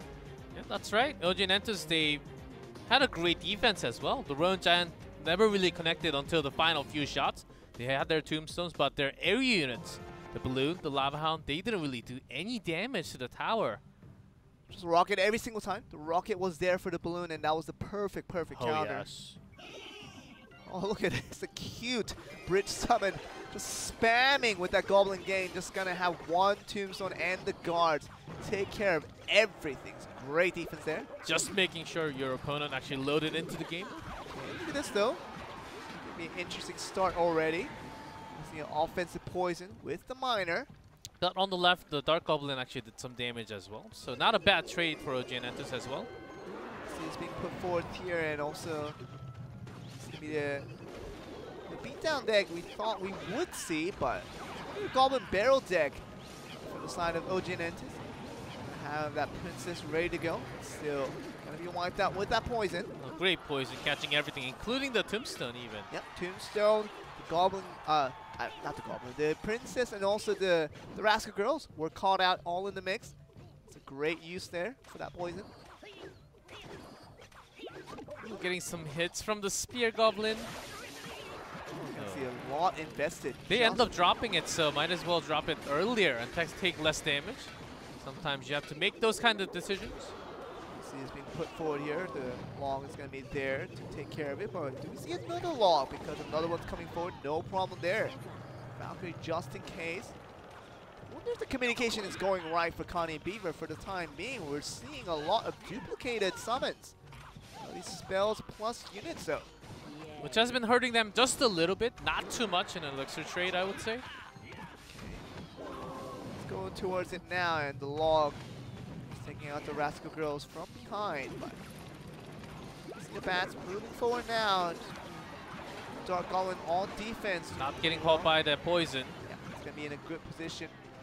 It's eventually gonna go down to that poison. It's gonna be fine to do so, but within that time, Goblins actually did some damage as well. So chipping down with the Goblin Gang. See the guards now trying to take care of all the action. See the log being read perfectly with that Goblin. Goblin Barrel once again. So we're gonna see it once again, and that's gonna be no problem knocking all of that down. Sometimes you do have to wait for that log and the rocket. Bring it down to 700. Cycling through now. This is gonna be a huge situation. Once again, a rocket on the other side. We're putting everything down right now, making sure the tower goes down. Okay, 20 seconds left, and we might just get both towers go down. And this is how it works here, because 456 side of Connie and Beaver, and Cumulus and Asher at 330. This is how this works here. Once again, the log coming through, but the stabs will come through. Yes. 258, and one more rocket should finish off the game, but who's going to get that first rocket first? This first one comes up first, and 100 to 84, rocket! And the rocket will be able to finish off Cumulus and Astro. Oh, that was crucial. We're getting that one stamp with that rotation with that Goblin Barrel. The log did not come in time for Sandbox. Talk about a crazy finish. That was close, as Miner was about to do one more damage, and one more tick from Poison was going to be towered down. And that's why they threw the rocket 20 seconds ago. They wanted that chip damage, making sure they have their win condition, and maybe move on to the tower right at the right side. Yeah. But just in time Sandbox, they lacked some damage onto that tower. It was very close. I mean, we're getting to this Game 3 situation once again after that set 1, 1v1. Going over to Game 3 as well, as we saw Kissera just fighting to the end, trying to put out a Game 3 scenario that he almost won out, but in the end was defeated by Shinju. But we're going to see the same scenario because OG Nentis, they're not going to be wiped out quite yet. They're going to head into the last possible moment to see if they can still put up the fight, because Cumulus and Astro, they're long gone from fighting, and I think they're far away from trying to give up from the situation. They're going to try to fight to the end against Beaver and Connie, but have to win against this Game 3. Still match point towards Sandbox. These 2v2s are so... In Game 1 was so much chip damage and perfect defense from both sides. It actually almost went to 6 minutes. Second one just firing everything that they have, putting down all the poison, the rockets, all the spells in their hands. I mean, they've had enough with the overtime. They had none. They don't want any more of that. No. Just trying to get it over with. And Cumulus and Astro, they had that last rocket in the last possible second to make sure that overtime was none of an existence. Game 3, the last game could be if Sandbox does win out this one. OG Nentis, if they pull it right back and get into the last set with the ace match underway. They still are. Sandbox still on the match point. Could be the final game of OG and Nentis as well, but they can bring it back with this 2v2 win and going to the ace match. I think they just have to be careful a little bit. We did see some shaky moments from Sandbox in Game 2. See the guards breaking the silence. See the bats from the other side for Connie and Beaver. Cumulus and Astro, wonder what they got. Start off with the miners, but the testlet will be in play. No problem there for so far. The Falconer being summoned there for Cumulus and Astro. See if they can use that for defense. Gonna be wonderful against the Dark Prince. Against all the small units on the ground as well. It's another miner down. In a different place this time. Okay, look at this Royal Giant once again. How this works forward. Does have the Tombstone as an answer against it. So even with the Rascals. You'll see an Infernal Dragon just melt it down. No problem there. A very nice rocket. I think they have only one of the Rascal Girl down, so that could be a problem. It's going to just mean an extra summon to make sure that miner destroys a Rascal Girl before it does more damage. So that 1 inch of a difference with that rocket cost them a few more elixirs on that defense. Yeah, rocket very heavy, lots of damage, but a little slow and actually not too big of a radius. Very small radius, actually. I believe just 2. Yeah. So you actually miss a lot. That's why the rocket spell is so hard compared to all the other spells. See what happens. The Giant Skeleton now being summoned on the right side for Connie and Beaver. And Sandbox just trying to push with this now and see what they can get on the counter defense. Find out very, very soon. Double the poison, getting all the units and damaging the tower as well. But that's a lot of elixir spent. Royal Giant once again put out. See if the defense does come through. The Infernal Dragon once again just trying to get the damage on it. Still the Royal Giant gets a couple of hits. Fine to do so already. But even more damage from this miner from OGN and Poison. Connects down to 3 digits, to 700 or less now. You can see the Electro Wizard just taking care of this Infernal Dragon, no problem there. The Dark Prince targeting out the miner first. The Electro Wizard is still heavy at work, and just again a rocket being played here. We're gonna see OG Nentis win out this one. Very, very close. 56 to 29, that's gonna be it. That's going to be the last one, and Connie and Beaver could not find the victory. And we thought, I mean, they were on the winning end for the earlier parts of that game, but the later parts, over and over, Cumulus and Astro kept putting on that pressure and did get that victory. Now we're going to go into the ace match to decide the true winner. And not just that, their poison was really effective, and even putting down double the poison when they needed. The first one really not catching the tower, so might as well. I have that on my hand. Let's just cycle through, and we do have some time with the elixir, just understanding and putting that down to the damage, and also they were putting the miners back and forth to the left, to the right. They were always changing that. So the Dark Prince actually did not catch the miner all the time. So I think that was the biggest difference, actually connecting some damage to the tower all the time. OG and Entis just coming up with a win like that. Very good use of the spells from OG and Entis. We thought their 2v2 games was a little bit slacking, but that was improved over time as the season progressed on, and now they're looking a lot better, even beating out one of the best 2v2 teams that we know in Sandbox. Gonna get really just put down as we're gonna go into the ace match to see 2 minutes of time for both teams to select their heroes. See who's gonna be the one to save them from this victory. It would be very nice for both teams. You would expect either Shinju or Beaver from Sandbox, right? But Connie has come up in ace match a couple of times. That's right as well. So they've got, because they got a strong roster for 1v1. They can literally shoot That's anyone. also why they struggled so much at the beginning. They were good at 1v1 only, not really the 2v2 team with the teamwork, with the communication being on top. They were losing all the 2v2, which means they could never win. See the discussion being put out here. 1 minute left to go for Sandbox. Select their player to represent their team. OG is doing the same on the right side. Very interesting to see who OG sends out. Will it be Q-Mills? As always, we saw him be that person to step up when his team needs it the most, and that was him fighting most of the ace matches throughout the season so far. Heard from one of the Korean teams, when it comes to this kind of situation, they just gather together along with the coach, and then usually what happens is that, of course, it's not the same for all the teams, but coach just ask a player who's feeling the best right now, who's feeling confident to go up and win, and that's usually the player that the team picks. I mean, the camera's on Beaver right now, and he does seem like he's going up as well. Could be. This could be the biggest match of either of these players' careers, because this could mean a loss from here in this set. It's gonna be them elimination from this tournament for Season 1. They could return to Season 2 with a bright smile on their faces, but for the time being, they want to advance to the next round and go up against Pono Sport. But in order to do that, they have to defeat their other teams. As we stand here with 2 teams right now standing too. And the time is up. I believe they wrote the player's name as well as banned cards.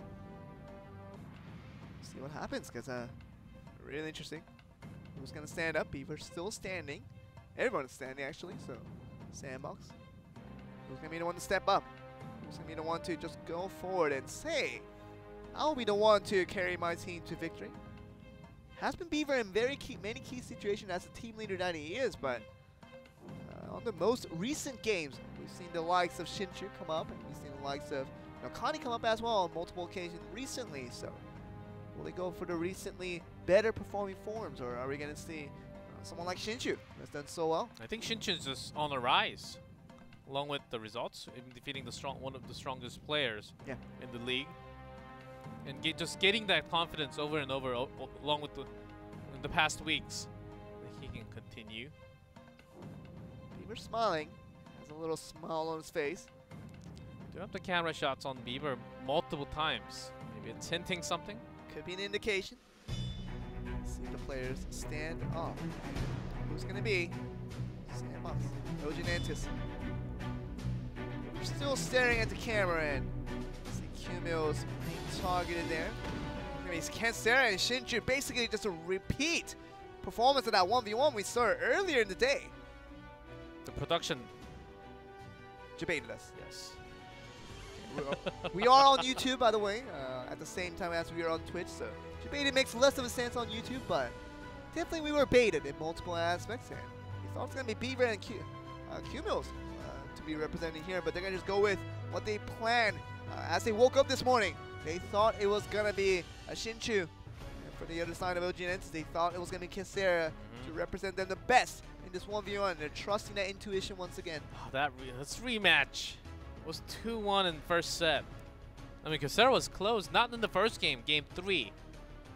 And even game 2 was pretty close as well. Shinju is overall having a better cycle to push all in. It didn't really go too much into overtime, because the 1v1 oftentimes, then back then in set 1, Kissera Remember, he did not get to ban any card of his own, so he was put onto a disadvantage for sure. He can ban it now. He can ban whatever card he wants to ban in this set 3. That penalty only applied to the first set of the day. And for Oginentis and also for Sandbox, it's going to be a fair, equal environment 1v1 to decide the winner of these two teams. And you can see the bans coming through. Ooh, Golem from Shinju. And Inferno Dragon. What are we thinking here? Because I think maybe, let's think from the right side first, because we're going at Kissera banning out the Inferno Dragon, which probably could mean that a Golem deck was prepared and a beatdown deck could have been an option, but now that the Golem has been banned out, we might just see Shinju getting the better out of these bans. Yeah, by Shinju. And he banned the Tornado in set number 1. And actually, he was not the one bringing any of the beatdown decks of his own. Yeah. So far, Shinju didn't really play too many beatdowns. Just lots of quick cycles. Even having lots of structures like the Expo of his own, just like in set 1. Having the Golem down may just mean that he will try to force his similar decks once again, making sure all the heavy units are gone.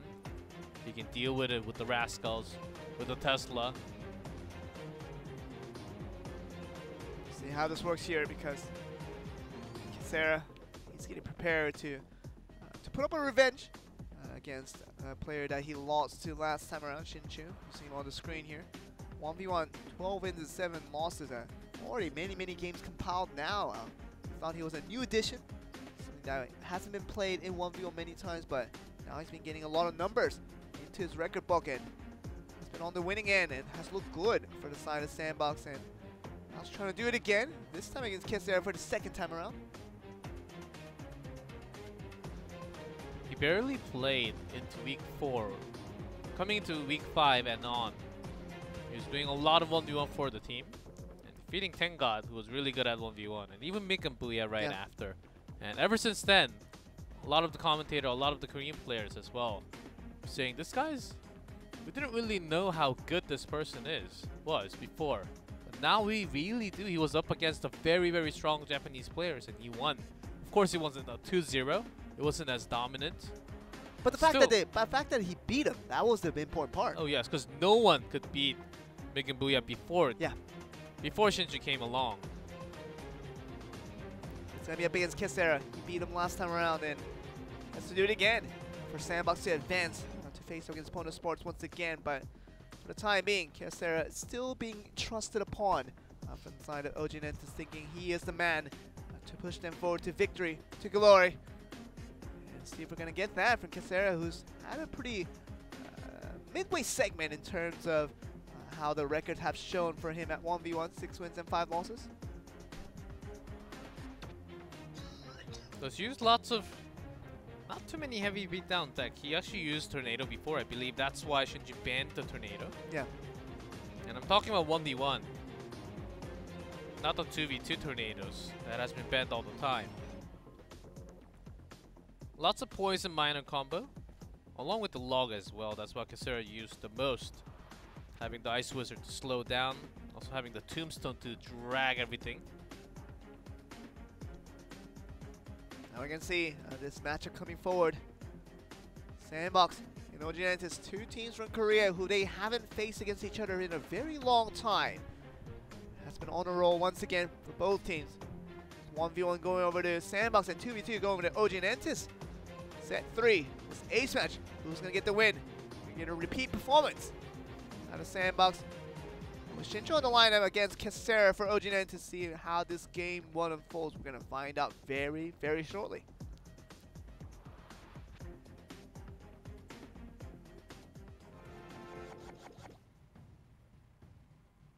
Here we go, Joe. The final set between the Sandbox and Oginentis. Everything is on the line, G-Clef. Looking at Shinju, wants to do it again. 2-1 win. He doesn't care. As long as he gets the win, he's going to feel very happy to be that hero who brings Sandbox over to the last match of the wild cards. So we'll be against a tougher opponent with Pono Sports waiting in that lineup, but Shinju, I think he just wants to get a victory now and head them over to that next direction. Kissera wants to make a comeback, wants to make an upset for Ojanentis to be that second best Korean team. We thought it was going to be Sandbox, but very well could be Ojanentis this time around. For Kissera, actually a key card in this kind of moment was the Graveyard, which we have not seen too many, but was always coming up from time to time, along with lots of poison spell. So against Shinju is actually not a bad choice, I would say. See the log cycling out. See the lava hound for the side of Shinju. Moving forward. See the giant and the bat combo. See what damage they can get there. See two of the bats already poking at the tower. And Balloon actually goes to the tower. And the Balloon in trade. Giving up. Just literally giving up on this tower. And but this actually may go all the way to the King Tower. Balloon not even touched yet. The Rascals, everything being dropped. Oh, the Rascal girl. A little too late for Shinju. Oh, it's not even being targeted. And this, are we going to see 3 crowns already? Look at the damage. They're going all the way in the race for the 3 crowns. The Giant still having punches. Oh no, the Rascal boy still going at it strong, and 74 on the...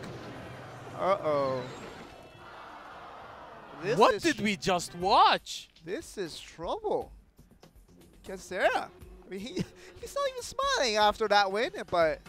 Easy game 1. Kissera, you're the winner. Smile. He's not smiling. Before he gets the second win, you do not want to be happy. Of course, you got this first one. Oh, man. What did we see out of that game 1? I'm just trying to Bats, wake up. Giant, and suddenly a Balloon. That's what you need. I mean, Rascals, the next summon up, of course, 5 elixirs to finish up that round. Yeah, we do see a lot of these because sometimes you just want to throw those depending on your opponent's starting end. They might not have the best defend against it. Might as well try. And it was right before overtime. They waited the first minute. We're going to get it because timeout for what potentially could be Sandbox getting eliminated. They were one of the favorites coming to the Walkers. I thought they might actually just beat Pono Sports again and become that next team to go up against AHQ and maybe head towards the finals even. But they might just get knocked off in the first round of Wildcard, G-Cliff. They're on match point and Ojanentis is on top. That game 1, I don't even know exactly how to put it in words. This is mentally...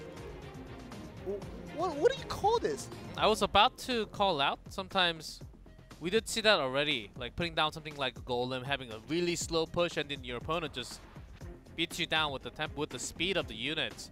But Golem was banned, so I wasn't really expecting that to happen. But having the Lava Hound and then Shinju just responded. I mean Shinju just having the Lava Hound. Kissera responded. Giant bats. A little bit. It was right next to the bridge as well, and the Lava Hound was all the way from the back. So, just talking about the time, how quickly you can actually get your attacks down onto the tower.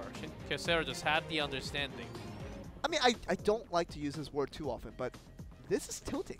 This is tilting for the side of Sandbox, and especially for Shinju, who has to play after that one. This is literally when you're at 11 wins at Grand Challenge and you face a defeat like that, and now you're 11-2. That's the feeling. Go to sleep and wake up, play one more, but not he in can't this sleep anymore. Condition. Yes, I know. Shinju can't sleep. Uh-oh. This is a... I feel a nervous breakdown happening from Sandbox, and if that happens, that's going to be a huge upset, as Sandbox will be eliminated if they lose this next one. Wow. We're at the scenario now that Sandbox just might go out in the first round in Wildcard. After all those chances, Sandbox was on a match point since game 2 of 2v2. Ojanentis having 3 back-to-back wins, almost having their own match point now. Oh no. Let's see.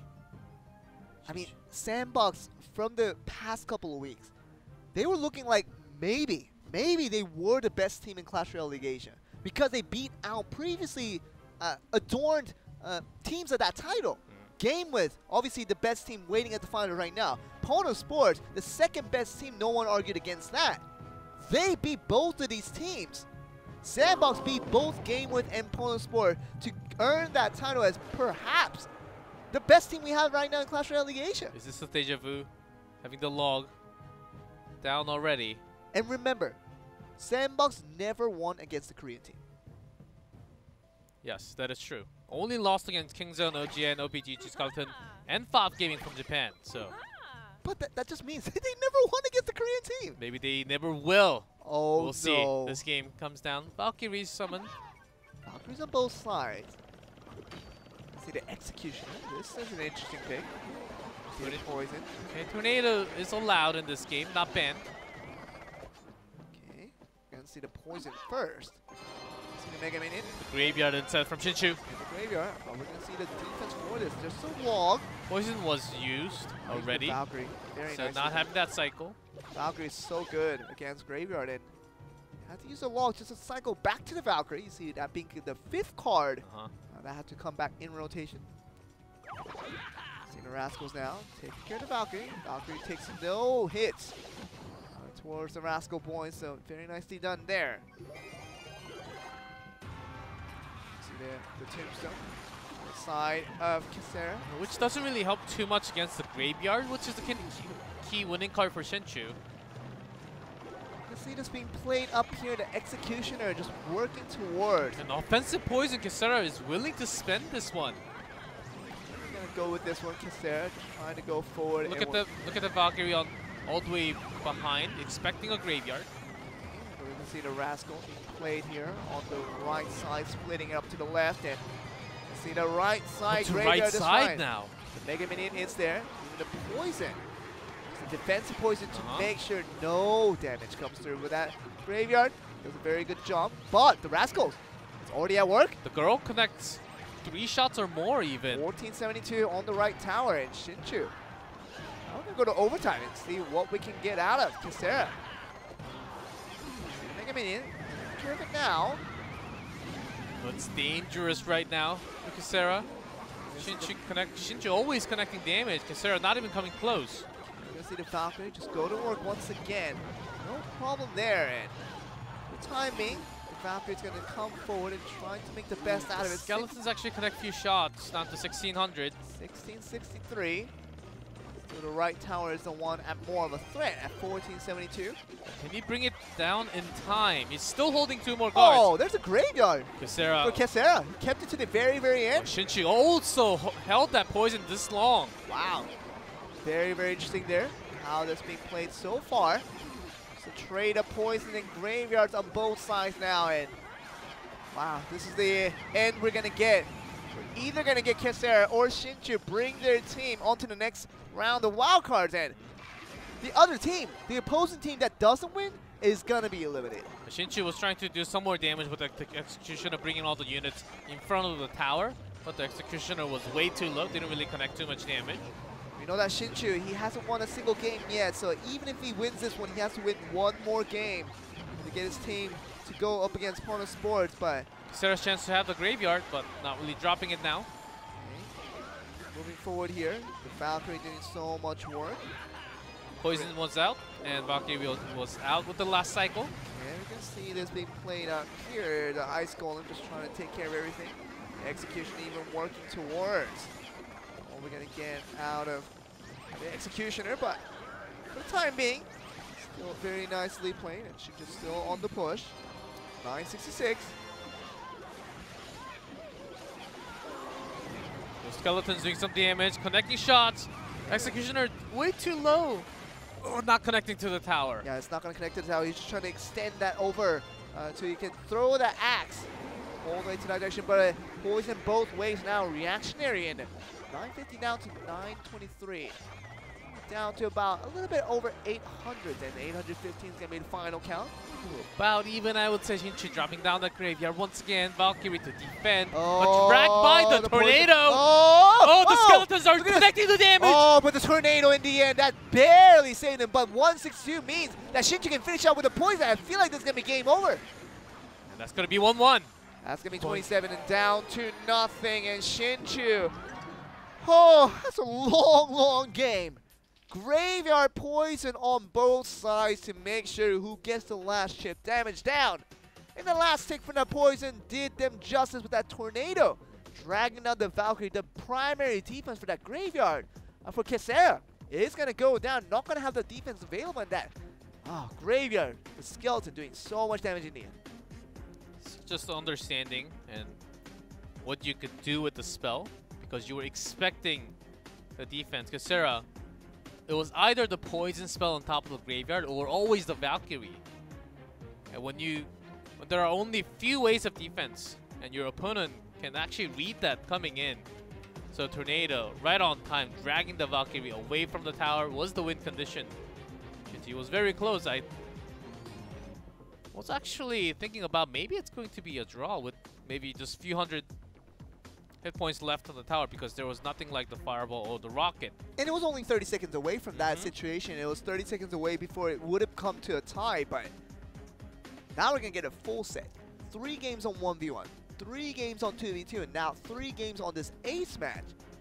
And now we just don't know who's going to get the win, but still would be a shock if Shinju loses out this next one. And game 3, if he does go down, Sandbox is going to be eliminated in round 1.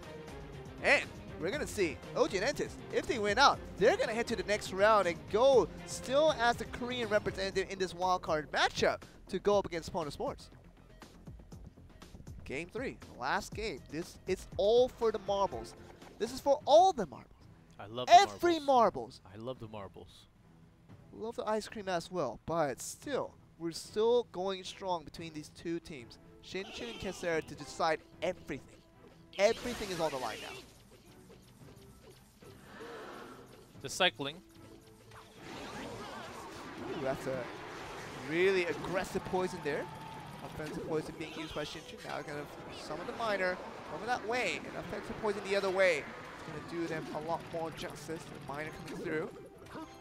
See a very similar deck on both sides for now. Very similar miner cycling deck with the poison for both sides.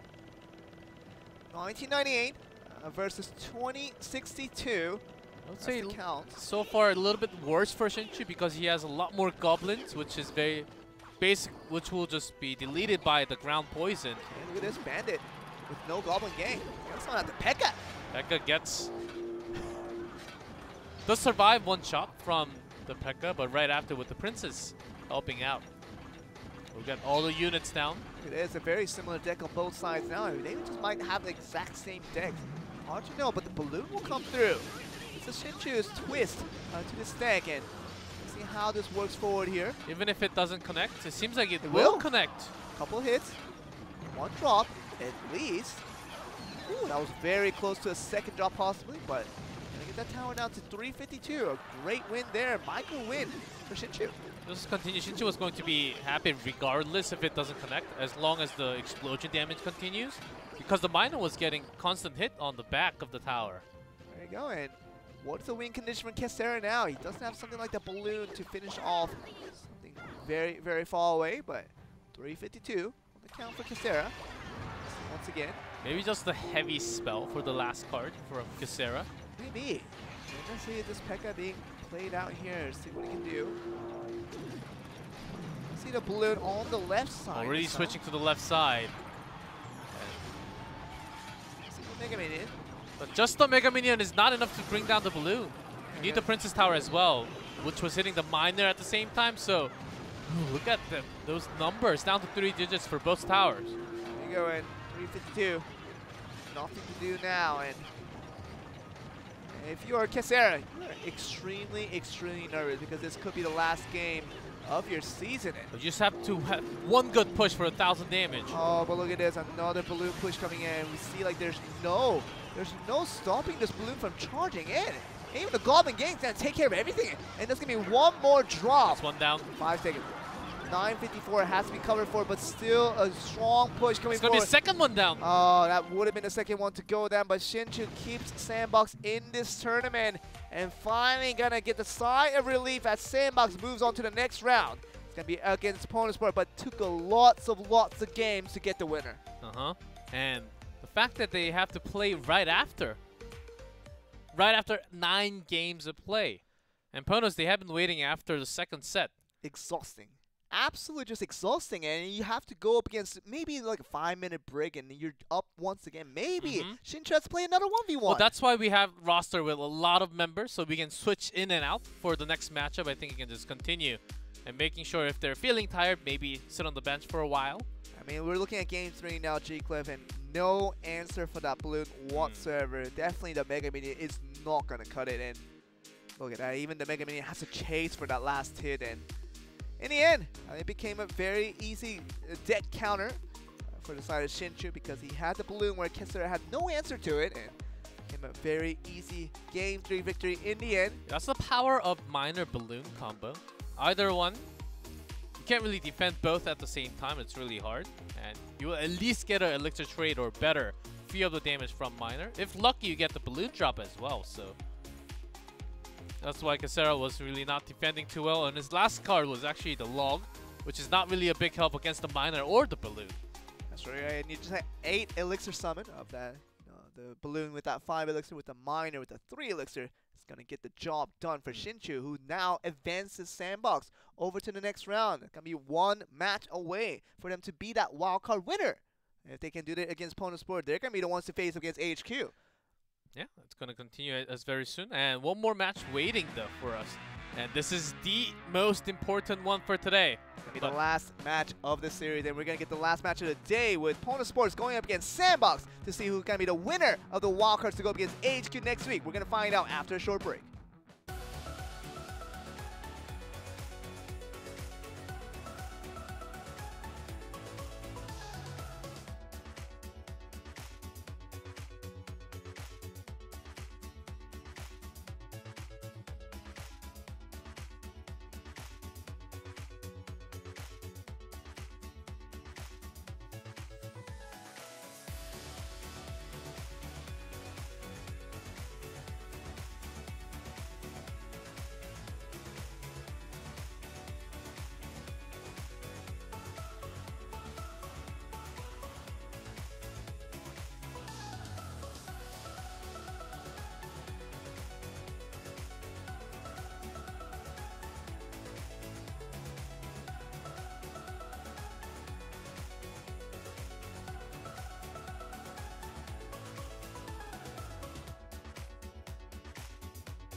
Let's go.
Welcome back, guys, to Clash Royale League Asia. After a long second series between the two Korean teams, eventually the favorites with Sandbox does come out on top in the toughest manner, obviously, but they're going to be up against a very tough opponent now with Pono Sports from Japan waiting the lineup to decide the wildcard winner. That's right. We had a longer of a break because we had to have both of the teams choosing their roster as well going into this final matchup, and who will be advancing.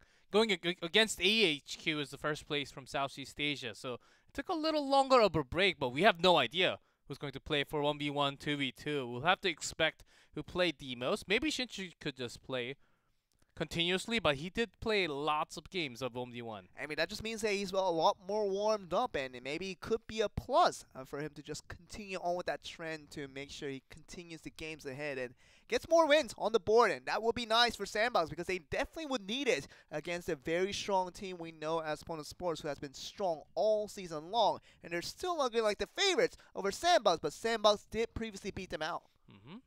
For sure, but that was in a different meta, different cards. I believe that was a few weeks ago still, so we still have a great chance. Let's take a look. Of course, we do have the profile with the roster for Ponos on the left. Okay, they were the first team to advance, so on the left, having Mikambuya, Fuji, Tengot, Reiki Jones. Was Reiki Jones for that 1v1 before, but could still have anyone on the screen. Tengot, Fuji. Seems like Reiki Jones is out from the 1v1, 2v2 for the final match. Okay, so we're going to see Mikambuya, let's see, Tengot and Fuji join in on the line. No more Reiki Jones. Very surprising here, but Sandbox, who are they going to send out? Because they still have Ito, who hasn't played a single game today. Will he be subbed in for maybe like the Beaver? Okay. Ooh, just like Fuji from Ponos, they will have Ito in their roster as well. So Shinju, the one that actually played 1v1 for the team for the previous match, they are out, sitting on the bench for the final match. I don't know about this one, G-Clip. It's the same for both teams, though. It is, but you know, you count to the plays where Shinju has been so reliant on 1v1. Look at this matchup, though. Mikambuya coming up for the front and against Ito. This might be the first time ever that Mikambuya came out for set 1. I think this is the only time and the first time, maybe the only time we'll ever get Mikambuya on set 1, and we're going to have him go up against Ito in his fiery 1v1 to begin us off. I mean, check your records. Check your records. I mean, I want to see if Mikambuya ever made an appearance in set 1. Nope. He was always playing that 2v2 and went for the ace match. Nice. That's what we expected, and for the first time in this season, we got 8 weeks of gameplay. We're on the 9th week. And finally, Mikambuya, the god of 1v1, makes an appearance on set 1. Now, the reason why we call him the god of 1v1 and why we praise him so highly is that whenever his team is in the trenches and needs a victory in that ace match, Mikambuya was always the player to come up on the occasion and to get that victory for their team. Still keeping them very high up in the win standings, but this is the first time we've all seen Mikenbuya come out for the set one. And it was mostly 2-0, a dominant performance against the opponent in a big matchup. That's why we were praising him highly. And Ito, still a great player, not really having the best result in 1v1, but lack of data can be somewhat painful. But against this player who has been playing against different types of playstyle, but having the perfect defense most of the time, it seems like a very tough matchup for Ito. That's a tough one. I mean, Mikenbuya bans out the Elixir Collector. Ito bans out the Lava Hound. But 3 minutes. This might be one of the most interesting games we've had so far throughout the season, because we don't know what Mikenbuya will bring out in terms of power level for set one, because we just haven't seen it before. So, looking at those 2-ban cards, it seems like 7+ Elixir cards are just out of the play for now. It's still possible we could have some. Yeah, we could have some super heavy beatdown, but without the Elixir Collector into play, less likely. And Mikenbuya does like to cycle out lots of the cheap ones and lots of Valkyries after the buff. Ito, he has not been playing for such a long time. Actually, after I believe week 3 or week 4 against the Southeast Asian teams, and never since won the 1v1. Hey, it's interesting. I mean, Mikenbuya, you look at that 1v1 record, 9 wins and 3 losses. That's my birthday, by the way. September 3rd? Definitely will not get it during the Clash Royale League season. Maybe I'm sorry about that. I don't know the exact date, but maybe it will be after September 3rd. We'll get your birthday gift if there's a date on September 3rd where it is Clash Royale League Season 2 date. I'll get you a gift personally, myself. I'll take Fireball donations. Woo! Thank you, Joel. Just make sure you stay in our clan, because that's the topic we've been talking about with our producers the entire time we had our break. Don't leave our clan, G-Clev. But I gotta be good as Ito. Look at that. Not really having the best 1v1 record, nor the 2v2. That's why he was out of play, sitting at that bench for some weekends, week 6 and 7. 2 wins and 4 losses. Does not look the best for Ito. And at the same time, he's played lots of 2v2s and wants to bring that into play. We just saw a success story of Raiki Jones looking so good on 1v1. You know, can Ito do the same? Because Connie and Ito was literally the 2 players that made up that Korean duo, served up the best type of 2v2 plays for Sandbox. But I mean, Ito's all by himself, no help from Connie. And the last time around, he didn't play the best to his records and never really got a convincing victory. So he has to get against, perhaps, we have the best 1v1 player in all of Clash Royale League Asia with Mikenbuya. See if he can get it done. It's a better matchup for himself, and we were expecting Shinju, who actually is the only one who defeated Mikenbuya from Sandbox. He's not in play, not in the active roster for this final matchup. And the winner advances. And let's keep the record straight. Mikenbuya has never been defeated in a set of 1v1 other than Sandbox. Yes. But it came from a different player, as you mentioned just now, which Shinju was a player to do that. Ito, if he can get it done, Mikenbuya will be defeated only 2 times out of his entire season of Clash Royale League Asia Season 1, and all by the same team as Sandbox, but by 2 different players. That will be a record to keep a count on. It's going to be painful, but once you lose here, of course, we do move on to 2v2, but if you lose the match, you drop out. You don't get to fight them anymore. You may never get to fight the players anymore.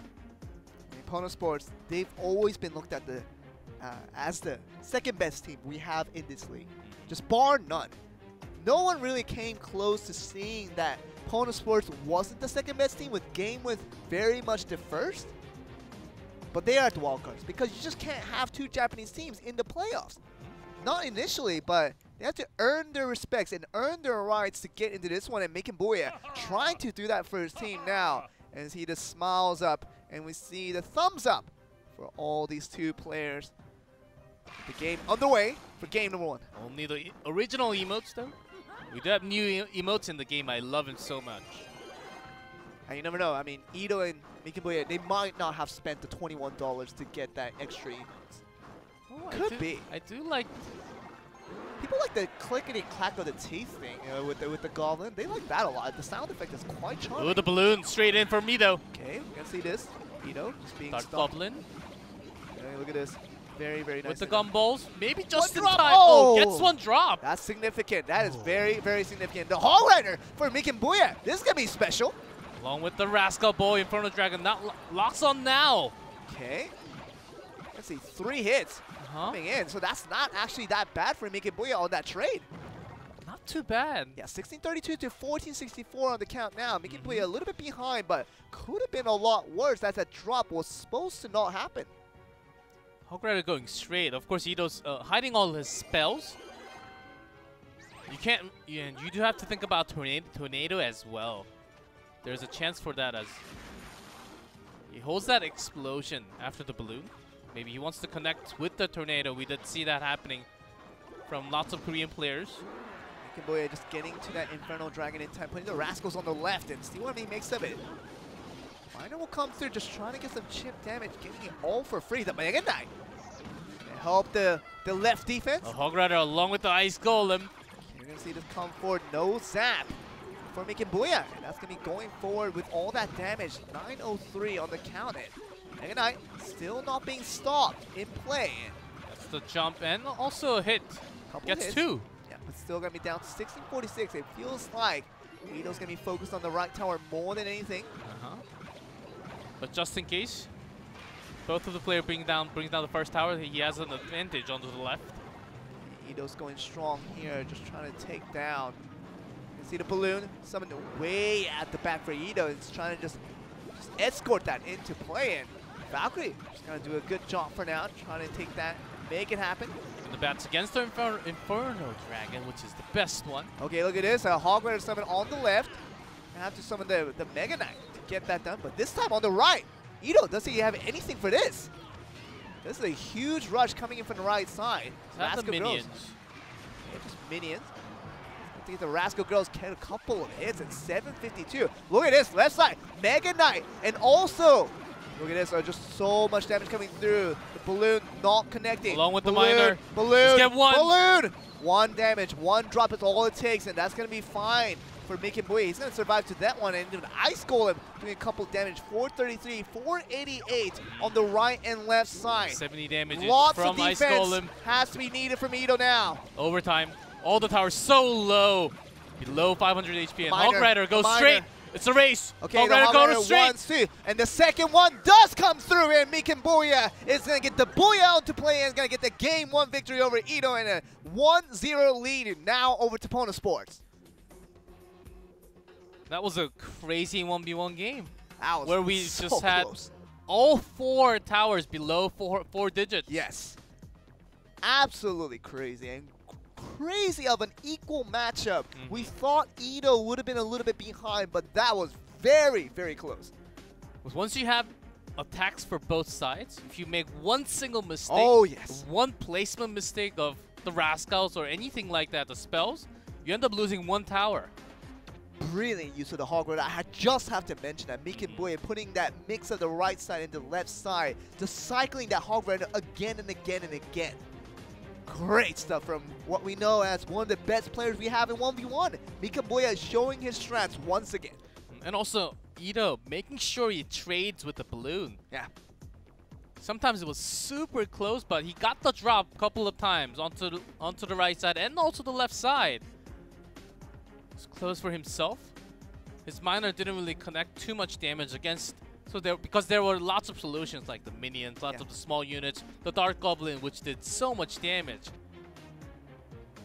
That was a great game of 1v1 between these two. Mikenbuya was so composed and so relaxed and knew exactly what to do on that first minor balloon push, which can be very startling. You gotta understand that it's really difficult to defend the minor and also the balloon. But Mikenbuya sent down the Dark Goblin, sent out his units in the back for the minor, and had both defense on track. And that was what led him to survive for the longest of time to get that win in overtime. And he's going to lead with 1-0. Game 2 underway. Super interesting, super exciting stuff, G-Clef. And this game, it just got me on my feet, got me on my frills. And looking like Mikenbuya can prove himself once again. Basically, he's never lost a 1v1 other than against Shinju. This is what he's made of. The teammate of Ito, so far leading 1-0. See the Rascals early summon, so very much lots of elixirs used already. Rascals just being replicated, mirrored from the side of Ito. Splitting the boy to the left. See the Mega Minion just being taken down by the Rascal Girl on the right. Doesn't seem very like the deck that Mikambuya used in game 1, but the balloon for himself now. And Mikambuya. Balloon is not even gonna go to the Goblin Hut. Oh, with the tornado, it will now. Definitely will, and gonna get that one drop, and we'll have enough of the arrows coming from the Princess Tower to knock it down, but the Goblin Gate is trying to do some damage up in here, and still 100, even more. 1729, so not that bad to sneak in that Goblin Gang. The 3 elixir used, and that's gonna pay him off big time. 1729 on that first rush. Nice call him just to buy time. Make sure the Mega Minion, if left alone, it will do 1 damage. Great stuff in the Ice Wizard, even with the Mega Minion doing no damage to the tower in the end. So getting 6 elixirs trade with 2. Very nicely done for Mikambuya, who's now up ahead in trades. Just by slightly on the elixir. With the Inferno Dragon, maybe he wants to push this one. Does have the hut, so Ito wants to make sure that he has all the defensive tools. Puts down the poison. You see the bat here, just doing a very good number onto that Ice Wizard, and even gonna bring down the Goblin. Not a great use of that bat. Mikambuya making his elixirs count. Making sure all the damage connects to the miner instead, so the bats can travel all its way. And he's still ahead. And he's still ahead in elixir, Mikambuya. Giant skeleton. Okay, we're gonna see a heavy push on the left side. This is gonna be huge, and see what we can make out of it. Even the miner. Okay. Along with that balloon, still pretty healthy against the tornado pull. Okay, but still gonna get 1 drop though. The Rascal Girls in the back, look at this! Going all for that tower, and the second drop doesn't come forward, but the Rascal Girls still heavily at work. 144 on the left tower, and this is looking very, very bad for Ito.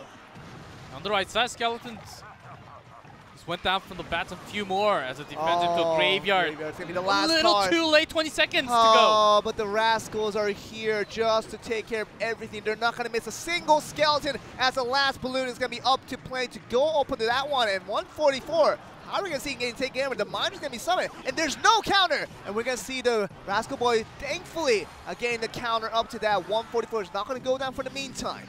He needs some more damage from the miner, and 2 zaps will actually not finish the tower. So we do need to wait a little bit more. Just making sure Mikambuya has that perfect miner's placement. Will be this game. The balloon just trying to get that 1 drop. Even the explosion damage will be enough. Oh, it gets close, and this might be just over, and the miner will be there to make it play, but the Rascal Girls just making sure the game was over in an instant. Mikambuya being sent out in that set 1 for the very first time this season. It's definitely going to find its rewards, and Pono Sports are now ahead 1-0. Only losing 1 single 1v1, and Ito was put up a good contest, especially in game 1. Yes. That was a great game between these two, but game 2, falling a little bit short against the balloon miner combo, which we saw over and over again, just so powerful. You can stop, either you stop the balloon or the miner. You can only stop one. It's really tough, and we're getting this play now where Mikambuya, he literally defended that same comp in game 1 against Ito, and he used that same comp against Ito in game 2. And that time, Ito found it much more difficult, as Mikambuya did a very good job defensively in game 1. Ito couldn't replicate that same result in game 2 and got onto a very convincing loss and got Mikambuya on that lead. And now we're going to see Pono Sports looking like the favorites to win out the 2v2 and advance to the wildcard winner. As if he wanted to say, this is how you use this deck. Right. And of course, Ito had a different deck to go against with. He didn't have something like the Dark Goblin, the long range, quick attack speed, doing constant damage to the balloon. That was his loss, and after having Rascals as an offensive tool, he knew exactly to go in with the balloon miner. Without the Rascals, can be very tough to deal against. And just looking really good for Mikambuya right now, who was, I think, the right decision to send him out for 1v1. This occasion, for the set 1, I think that was the right decision to make, because now they put it in a momentum where that 2v2 is looking a lot easier for Sandbox. They're really having a hard time against this, and Fuchi and Tenga just trying to finish it off for Pono Sports now. See, this is where I'm getting at. Because Mikambuya was out on 1v1, Fuchi and Tenga, they are together. I believe for the first time ever. Because it was always Mikambuya in that 2v2. he was never not on 2v2. That's a weird way to say it, but that's what we're getting because, you know, Mickey Booyah, he's been so characteristic in the way he can lead his teammate to a victory in 2v2, no matter who that teammate is. It's mostly been Raiki Jones, but whenever Tenga comes in, whenever Fuchi comes in, it doesn't matter. Raiki Jones, I'm talking about Raiki Jones, Mikin Booyah was the leader of this team. He's the player coach. He's the one that strives them to victory. And he's done so in that 2v2 multiple times this season. And in that 1v1, if he has to come out for the ace match, he'll get the job done. He is basically this best player they have in this team. And looking like they want to just put him in that set 1, now is entrusting that leadership over to these 2v2 players we have with Fuchi and Tenga. And if they can finish him off, I think Pono Sports is going to be looking like a very, very strong team. And it's all about the momentum and the atmosphere about the team. Having a 2-0 victory for set 1, gotta be feeling good about going into set number 2. Even though if they have not been playing at all in their 2v2, they can practice. They can have a similar strategy. They can learn from the best player in the league and just continue that team, make sure they have the teamwork communication together. Even though it's a different duo from them, I believe they can just continue with the similar strategy. They do have the style as well. Just holding into that sacred card was the Royal Giant in match number 1. Alright, but look at this. Fuchi in for the very first time. He hasn't played all day today. Just subbed in place of Raiki Jones, who's just sitting down at the bench now. And for these two players, it seems like Tengan wanted to be the one to really push forward into victory. But we're going to find out if that's the case, because for the time being, all they need, Pono Sports, is just a 2-0 victory here. And that will be them advancing to the wildcards winner. You're going to have a slight delay, though, it seems like. We're going to have some device issues. Okay. So maybe we'll have to wait a little bit. But we did get to see a hint on the screen who the 2v2 for Sandbox is. I believe it was Beaver, and I didn't really get to see the second player. I think it was going to be Beaver and... let me look first. Maybe Connie? Has been the usual duo for the team. Yeah, it's gonna be. I think it's gonna be Beaver and Connie because Shinju's not in here. Shinju's not in the matchup. He's been subbed out, so I think it's gonna be Beaver and Connie. I think you're very much right about that. Because the only other option was Ito and Connie, and Ito already played the 1v1. There you go. Yes, we do have those two. Beaver and Connie. They were seemingly the ones to come out in front last time against OG and Entis, but ended up losing. We're going to see them to go up against here and call them barrel ban. Oh, says no to that barrel. How typical of that. And you see Fuji just kind of grinning at that ban coming through, and definitely would have been a favorite to play that one. And Japanese meta literally just disabled from the side of Sandbox. Just admitting, you guys are pretty good. Like, we got to say that, like, we can also play. They did play the barrel a few weekends ago.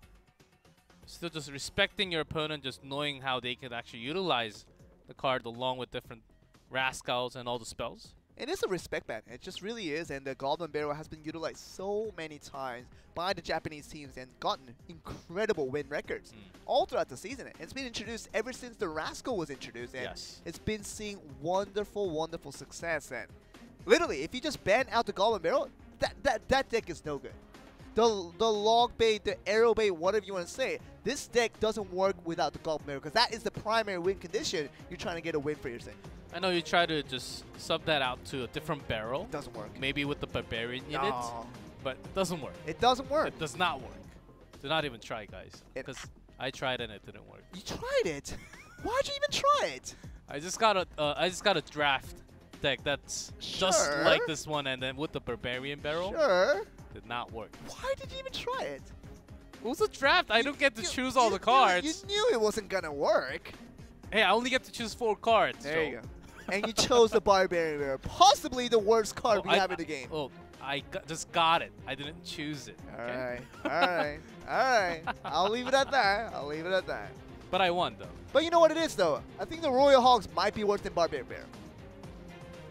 Royal Hogs. Barbarian Barrel is actually pretty good against The Royal Hawks? Yeah.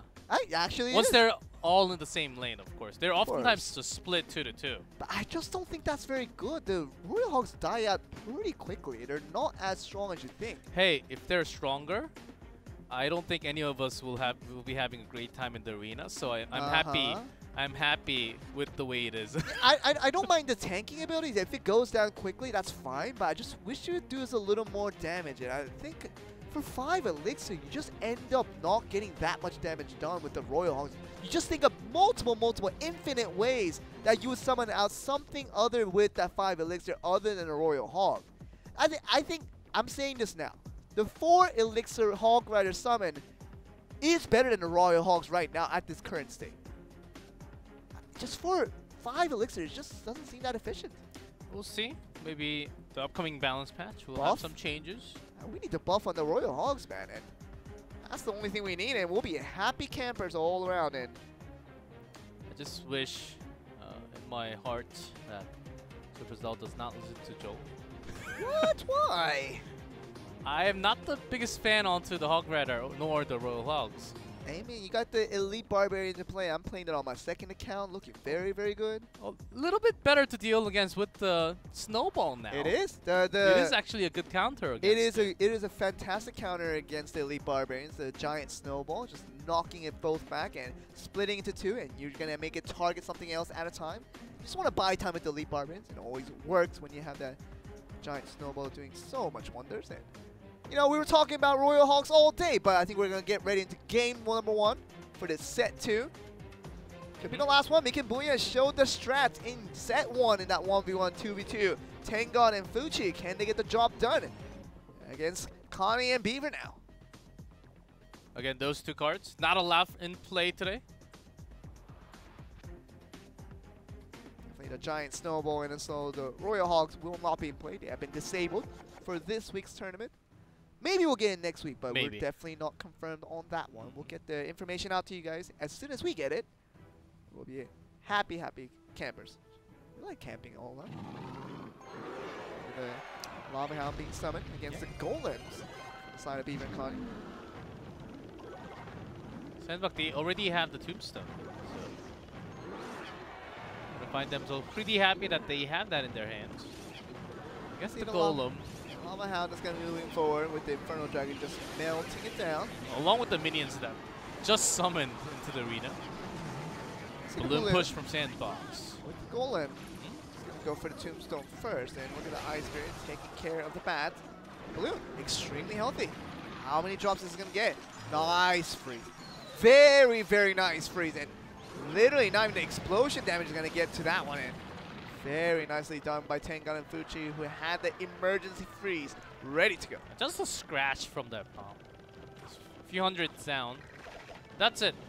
No major damage, even though it was a golem plus the balloon. See the shield being knocked off by the Dark Prince. Both teams having the Tombstone, and this will be usually when it comes down this type of game. It's how effective you use that poison, making sure you bring down that Tombstone as well as doing damage to the tower. It will be the best poison for your own push. See the Infernal Dragon right behind the Lava Hound. Rage? Okay, look at this balloon coming up, and the Electro Wizard just slowing down the balloon, coming into play. And how far is this going to get? It seems like he's going to get 1 drop at least, but no drop! Put aside Tengon and Fuji on that balloon push. And on the bottom, Golems actually did some damage. Definitely right, and see how this moves forward, because doesn't get that last hit from the Mega Minion, but we'll see the Infernal Dragon go down. 13:72 on the clock now. And the sudden left side rush push from the left. Okay, you're gonna see the very nice freeze once again. No problem there.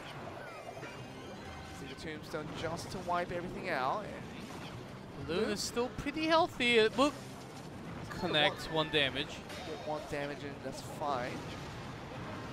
Still see it go through 1464 to 1372. Lava Balloon combo from Tengon and Fuji, not really connecting this time around it. See a Golem summon right at the bridge. Pono, they do have poison, but they need to get the damage right after. But this major Golem push along with the poison seems a very dangerous Well, along with the rocket even getting the Inferno Dragon as well. Okay. We're going to see another Inferno Dragon being summoned, because if they don't, I think it's going to be over. 465. One more hit. Yes, with the explosion, it will be damage, GG. and that will be GG for the side of Beaver and Connie, who gets it right back on their track. And 2v2. Now going over the side of Sandbox in that 1-0 victory. It was really hard for opponents to actually defend. Their lava push was way too slow, and against the Tombstone, that was the main problem when they did not have the best poison cycle as well. I think that was the main problem for them, and they also had to use lots of freeze just to defend when they actually wanted to wait for the time for them to freeze all the defending units of the opponent and then making sure the balloon goes straight to the tower. That never really happened for them. Because the defensive freeze has to be used all the time. So with the balloon coming from the other direction, doing so well, and Beaver and Connie just forcing out the extra 4 elixirs just to buy time if you are Fuchi and Tengon, and that basically became an elixir lost for 4, and just means that the Fuchi and Tengon just couldn't get an offensive freeze on their direction, and that was the big crucial point that didn't lead them to a victory. Also, great job by Sandbox, just putting out all their units to make sure they never get their freeze in time for their own push, making sure that it's used as a defensive tool. Because once the Lava Helm was dropped right after the Mega Minion, you go to the opposite lane and you try to push that balloon. And then they have to defend it with some kind of spell, you know. Alright, and what that translates into, Beaver and Connie feeling very good about the Game 1 victory. See if they can push this all the way over to Game 2 and see if they will actually get a victory. If they do, that's going to be putting them into an ace match, which is going to be a scenario to be so happy with. Pono's having a timeout, as they would love to finish this in this 2v2 after the first loss in Game 1, set 2. Beaver Connie does look pretty strong in their deck choices and the timings of their spells, the poison, and even the rocket to finish. They had an extra elixir there. Tengon and Fuchi. You see Fuchi on the screen here, and 2 seconds being counted off, and they're gonna be ready. Be ready to see if they can fight back and get this right back into even, or are they gonna go straight for the ace match, which I feel like Mickey Booyah will definitely be standing and ready to go up against this one. But Pono Sports, they have to hold on to this one because 2v2 will be all in the line. It's gonna be a series point in terms of Sandbox. They can finish out this one by winning the next one, but we're gonna see Pono Sports, Fuchi and Tengon, can they hold on, or we're going to see Sandbox lead us into today's match? We'll see. They can finish off and go into the ace match for Sandbox for one more game. The barrel is spanned, as you can see on the screen. Get the game underway. Tengon and Fuchi from Pono Sports. They're going to be there on the bottom. Sandbox with Beaver and Connie already having won Game 1 of the set 2. On the top. Starting off with the Tombstone after that zap cycling. You see a fireball. Very nicely done there. Does have a different type of spell that can actually do some damage now. See a Golem summon on the left, but a Dark Prince summon on the right. So it's an interesting interaction we're seeing now. So just the trade onto the right. The real push happens on the left. Dark Prince not going to find it very difficult to come into this one. Infernal Dragon having no effect now, as we see just being melted away. Look at that poison from Pono's getting both Mega Minion and the Electro Wizard. Okay, we're going to see the Prince just trying to poke out and just carve it to pieces. I mean, not bad of a defense for Tengon and Fuchi, but they still have to spend a lot of elixirs to get that done. Another Golem summoned right next to the tower because the Prince was charging in. They wanted, of course, you don't want to take damage from the Prince coming straight at you. Okay, we're going to see an offensive rage here. Side of Beaver and Connie. Still going to see the Golem explode out. And 1292. The last explosion going to get it to a 1239. Double effort there with the Dark Prince. Going to get the final efforts.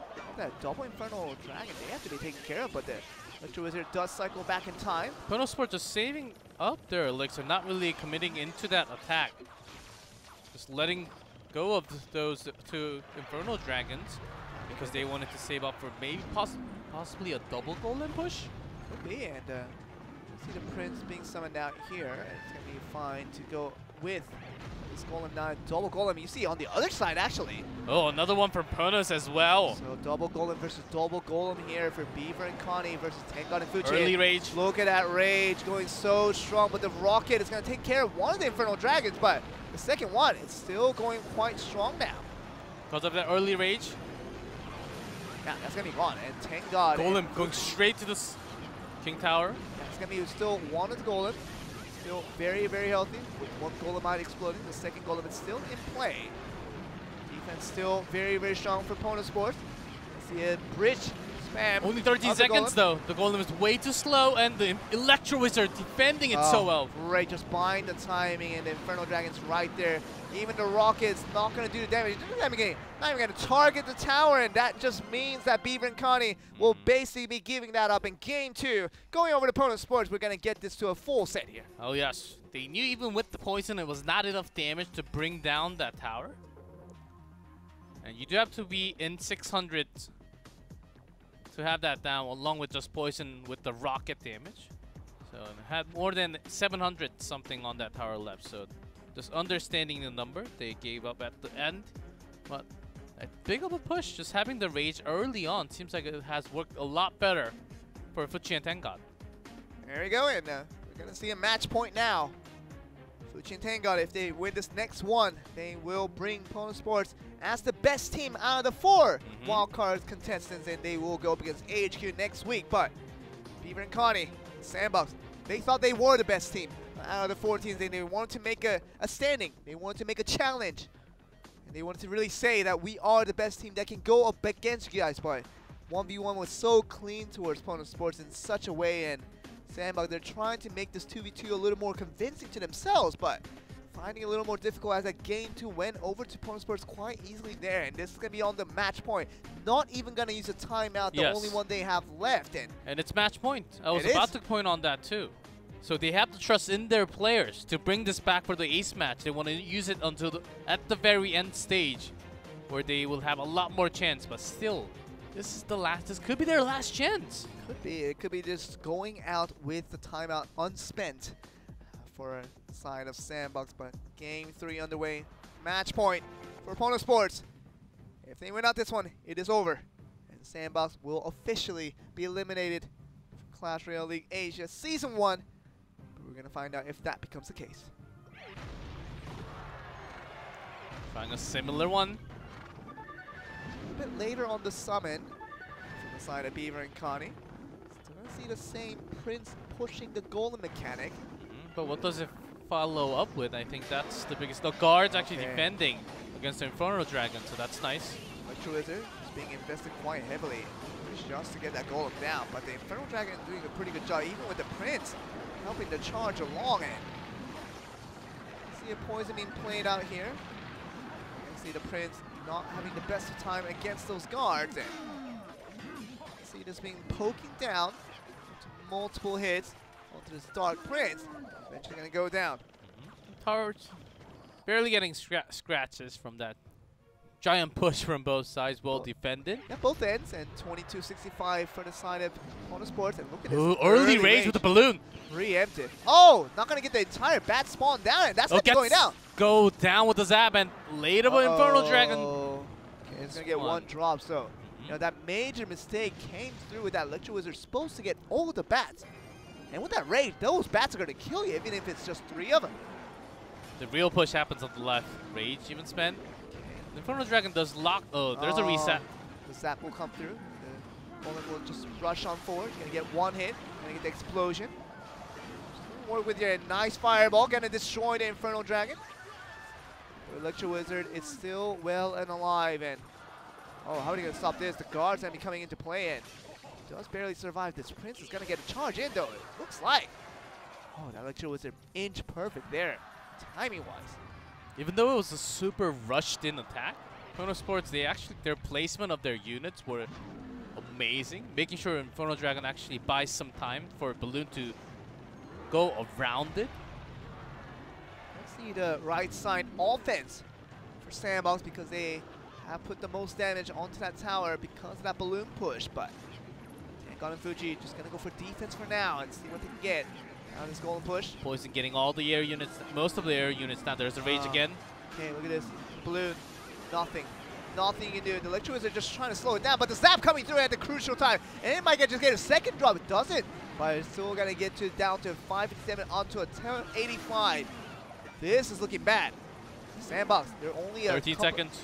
10 seconds away from victory because 285 definitely will be easy to take care of. But this rage attempt here, aim with the rocket, it's going to destroy the tower. And 2 more seconds will not be enough time. And Tengon and Fuji fail to get the job done as Sandbox are still in it as we get the closest of matchups as Sandbox get it into the ace match. So saving up their timeout really did come out for them to have the win. They trusted in their teammates, and we are going to the ace match of our final match tonight.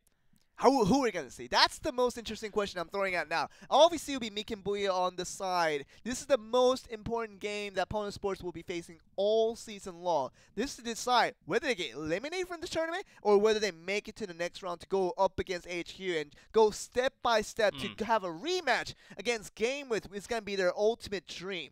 But Pono Sports, they have to send out the best player, the player that's going to be the most composed, the one's going to be the most focused online, and I think that's going to be Mick and Booyah, but who's going to be his opponent from Sandbox? Yeah, from Sandbox, Shinju's out. He did not play a 1v1, 2v2, so he can't be playing. He's on the bench. Ito already lost. Beaver or Connie, both great 1v1 player, known ever since Clash Royale was out in Korea. They have so much experience, both of them. But still, against Mick and Booyah, I think we have a lot of questions to throw out there, you know?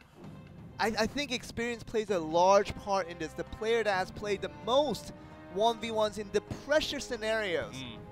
I think that translates into Beaver. I do agree. Connie having lots of experiences, but in terms of the result, the place that they ended up, Beaver holds a lot higher of a result oftentimes. He holds lots of the trophy as well from Korea.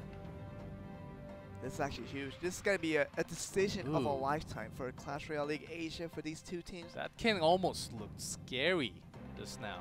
What wouldn't look scary if you're in a situation like this, G-Cliff? I mean, Pono Sports and Sandbox, two very formidable teams on the brink of elimination. Just one set away from either teams not appearing anymore from the next week's of Clash Royale League Asia Season 1. The real scary thing is that Mick and Booyah won 2-0 on their first on the first set.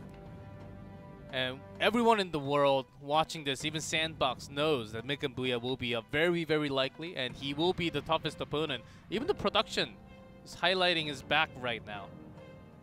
They know. Because he's so good. They definitely know. They definitely know that Mick and Booyah is a monster on 1v1.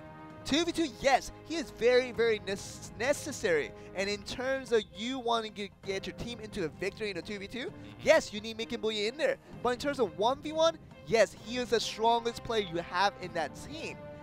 And I don't see anyone else other than Mick and Booyah coming to the occasion to make this play happen. But the more interesting question is now towards Sandbox. We'll see. Only 9 seconds left to select their players for the final ace match. Maybe the final ace match, and they may just walk home right after. Of course, for Sandbox, they have to fly back home to Korea as they're in Japan. Putting the smiles on their faces, but I know how nervous both teams must be at this scenario. He wrote C. What does that mean? We're gonna find out. I guess he just circled on something. We're gonna find out. You can't be just writing C. We're gonna find out, G-Clef. How many times did I tell you we're gonna find out? Every finger move that he makes, like I'm focusing on his this player right now. Everything that he does. They're looking towards Beaver. But we've been debated last time, so let's not get debated again. Let's look at this. Let's wait for the right timing for us to show in the graphics. I know, just like us, the production is expecting this very similar thing. This is gonna get tense. This is gonna get real tense. Okay, we see Ito holding up the strategy book, so definitely won't be him making an appearance. So it might be just Beaver or Connie could be the one to make an appearance. Could be just them asking for spelling. Like, how do you spell your No, name? stop. Stop. Sorry. No, we're trying to find out. This is destroying the mood, but we had some time to kill. I just can't wait. I can't wait for who's going to make the appearance. I think that's more exciting than the games themselves to see who the teams decide to play in this also important match, the ace match to decide it all. You're just one set away from possibly getting eliminated. I know. And Oh, here we go. Here we go. Who's it going to be, G-Cliff? the best second place teams from Japan and Korea. Who's it going to be?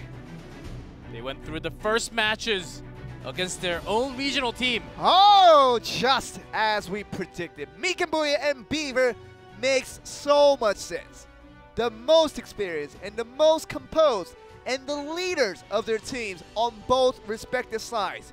Mikenbuya versus Beaver for the ace match to decide it all Prepare to watch one of the best 1v1 ever in the season. I agree. in your lifetime of Clash Royale, guys. In the esports lifetime of Clash Royale, it may just be close to less than 100 hit point difference onto the tower. These two players, possibly the best from each region. Beaver, for sure, from Sandbox as 1v1 player. And Mikenbuya, how many times do we have to praise this player? He might be the best 1v1 player we have in this entire league. Maybe the close competitor is Shun from Game With.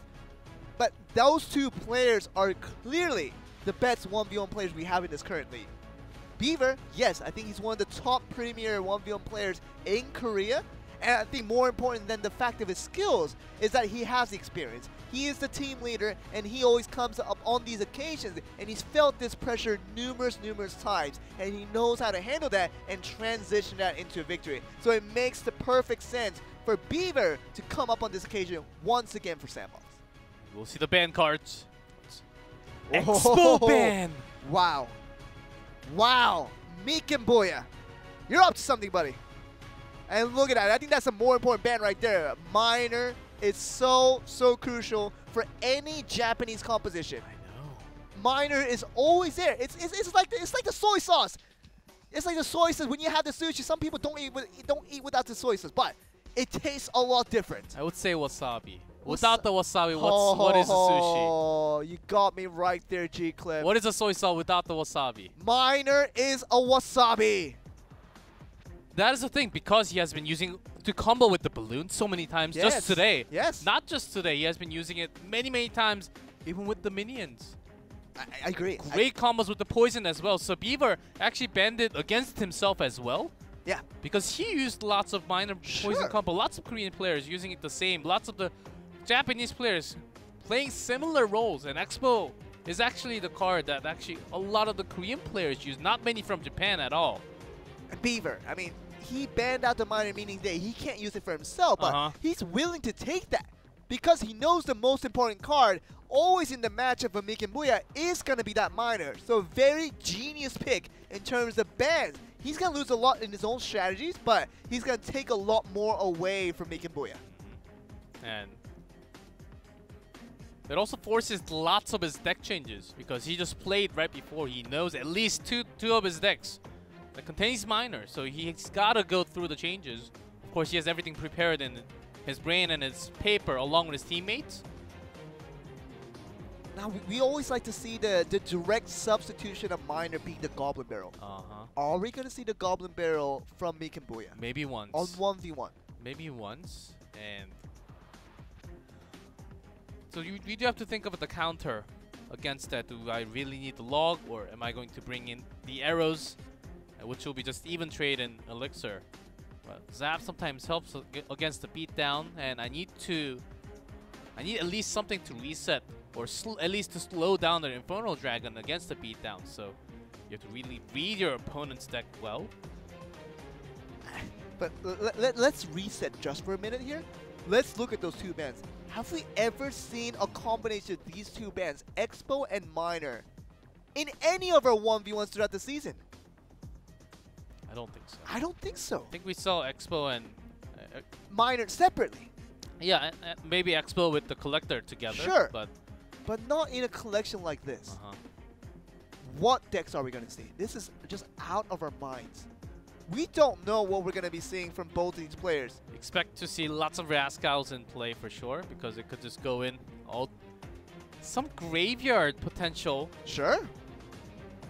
Along with the Valkyrie, we did see that matchup before, I believe, Kissera versus Shinju. I mean, if you're making Booyah and Beaver, it's easy to get lost when you have such unique bans on both sides. What are you supposed to bring out? We're going to find out very soon, though. We have to find out right now as time is up. They had their 3 minutes to build their decks. Booyah puts his headsets on and he's ready to go. Beaver, he puts his own headsets on and he's ready to go as well. And game one of this ace match, not too far away from contention. And we're going to see this coming forth now. How are we going to get this play out? Exciting stuff, G-Clef. This to decide all. Ace match, one last set. 3 possible maximum games to decide the fate of just talking about Pono Sports and Sandbox, 2 very, very good teams. We're going to get them face head to head. Only one single team advances from here. Raising AHQ. We'll be having a different format of best of 5 starting next weekend as well. And all they have to do is win this final set 3. We have the ban cards, Expo and the Minor. This is the last best of 3 match you will ever see Clash Royale League Season 1. Get the game underway. See Making Booyah and Beaver. Starting off. Not starting off yet. Just waiting a little bit more. Elixir Collector, that's why he was banning Expo. Because Expo will go directly past. And we have the graveyard from Beaver. Get the graveyard, and we're gonna get the Golden Gang to take care of. Valkyrie gets a swing. Gets one swing, but Beaver's extremely disappointed at that play, as he definitely wanted a lot more than that one. Elixir Collector still surviving for the time being, and gonna get a few pumps. He's gonna summon out the Golem from Making Booyah. Beaver was using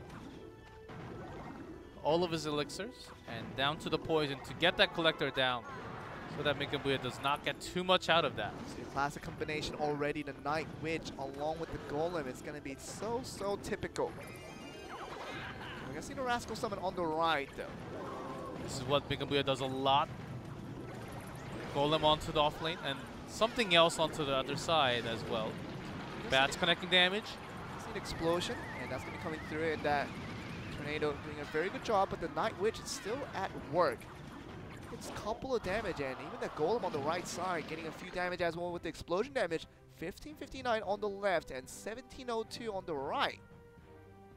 Very important stuff already, and the Elixir Collector's already planted for Making Booyah once again. Usually you would put the collector onto the behind the right tower after the first one because your left side is a little bit more damaged, but he was just willing to trade that in because he wanted to go to the left side instead. And in theory, he wants to have that poison just used for the side of Beaver so that he won't have it on defense when the Golem Rush comes through. So very smart play in terms of just baiting out that poison. See the Fireball taking care of the Ice Wizard, no longer going to slow down the Golem. Attention. Just the Tombstone as well. Okay, look at this. No log for these Rascals on the right side. See this being put here. The Ice Wizard is going to take care of that. Very nicely done with that Tornado. Inferno Dragon just getting so much value for Beaver. Getting the Golem, everything falling behind it. Still going to get 1503 though. On the left side is 1702 on the right. 20 seconds. The clock getting some value. Tombstone, Valkyrie, and Power together. See this move forward here, and Making Booyah just still pushing with that Golem. Ice Wizard definitely slowing that down. Tornado's going to be happening through. The Rascals are going to be inflicted with the logs, and Beaver still staying very, very composed, just defending for most of the great time. Valkyrie onto the right, locking that down. The Golem is going to get a few hits. Going to get one hit with an explosion. 1196. Graveyard though. What are we going to see from here?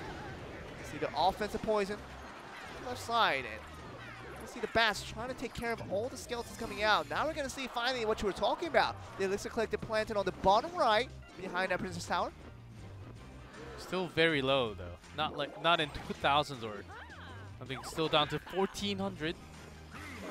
See this here, the Rascal. Another early graveyard, but this time has to deal with the Night Witch. That's a big pain for Mikambuya. We're gonna see the Golem even trying to tank out. We're gonna be seeing Oh, the tower! Okay. So close! Oh, wow. Beaver! Beaver! He's gonna get the game 1 victory! He knew that cycle for Mikambuya was not the greatest against the graveyard, so he had that all in his mind. And he was able to just put that. That's why the Golem was being dropped down, just to buy some time against the Skeletons. Beaver's 1 game away from knocking out Mikambuya and knocking out Pono Sports from this tournament. Just 1 game away. He's on match point, G-Cliff. I mean, he had some maximum value, over the maximum values on few of his Infernal Dragons. And he was ready all the time with the log and also the tornado against the Rascals. Oh yes, bringing them together, making sure your other lane was also safe. Beaver just had everything calculated in his head. Maximum defense. And we know Pono Sports doesn't have a timeout anymore, so they might just have to go to this last game seemingly unprepared a little bit. And if Beaver can get another victory here, not only will Mikambuya lose his 2nd 1v1 set out of the entire season, his team's gonna get eliminated. No chance for them to climb 1 step by step to go all the way to the finals to go up against Game with. None of that. They're gonna be out. We'll see, Joe. Game 2. Maybe the final game. We're in. Beaver 1 up. Mikambuya just 1 game away. If he doesn't win this, he's out. And his team is out. Pono Sports, Warner deck. Okay, the Tesla, very nice counter. Maybe the same motor from Mikambuya as well. We do see the Tesla and the Ice Golem. And no Expo allowed in this game. So you're right. So it's a Tesla without the Expo. What does that mean? Maybe just be Rascals along with Moro. Moro from Mikambuya and also Beaver, yes. Look at this. It is going to be very It's likely the Expo Moro. deck. It's a typical Expo deck. Oh, very nice. Clearance of the Goblins right there with the Valkyrie. Hog Rider taking care very well as much. Graveyard instead. What a change. See this thing played out here. See this working forward. And a log response. See the Goblin gang just trying to take care of the damage, and still you see the tower go down to 1998, and along with that log, it's going to drop it down to 1914. Mikambuya on the front for now. Beaver is already in trouble. His Hog Rider, that's deleted by the Valkyrie and Mega Minions. Yeah. And Mikambuya already has that perfect cycle C, so he needs to change. His Mortal gets damaged by the Tesla so much. Hey, look at this.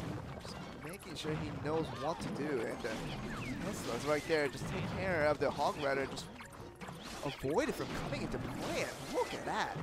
Great defense from Mikambuya. 1950 still on the count. And the Mourner's not even going to get a single hit onto the opponent tower. Mikambuya responded so well. Oh, People yes. was trying to change his cycle Yes. by putting early Hog Rider there. And even put an Ice Golem down just to make sure the Tesla does not bring it down immediately. Of course, we're going to see the Graveyard Poison, a 9 Elixir combo. Doing so much more damage, connecting with shots from the Skeleton as well.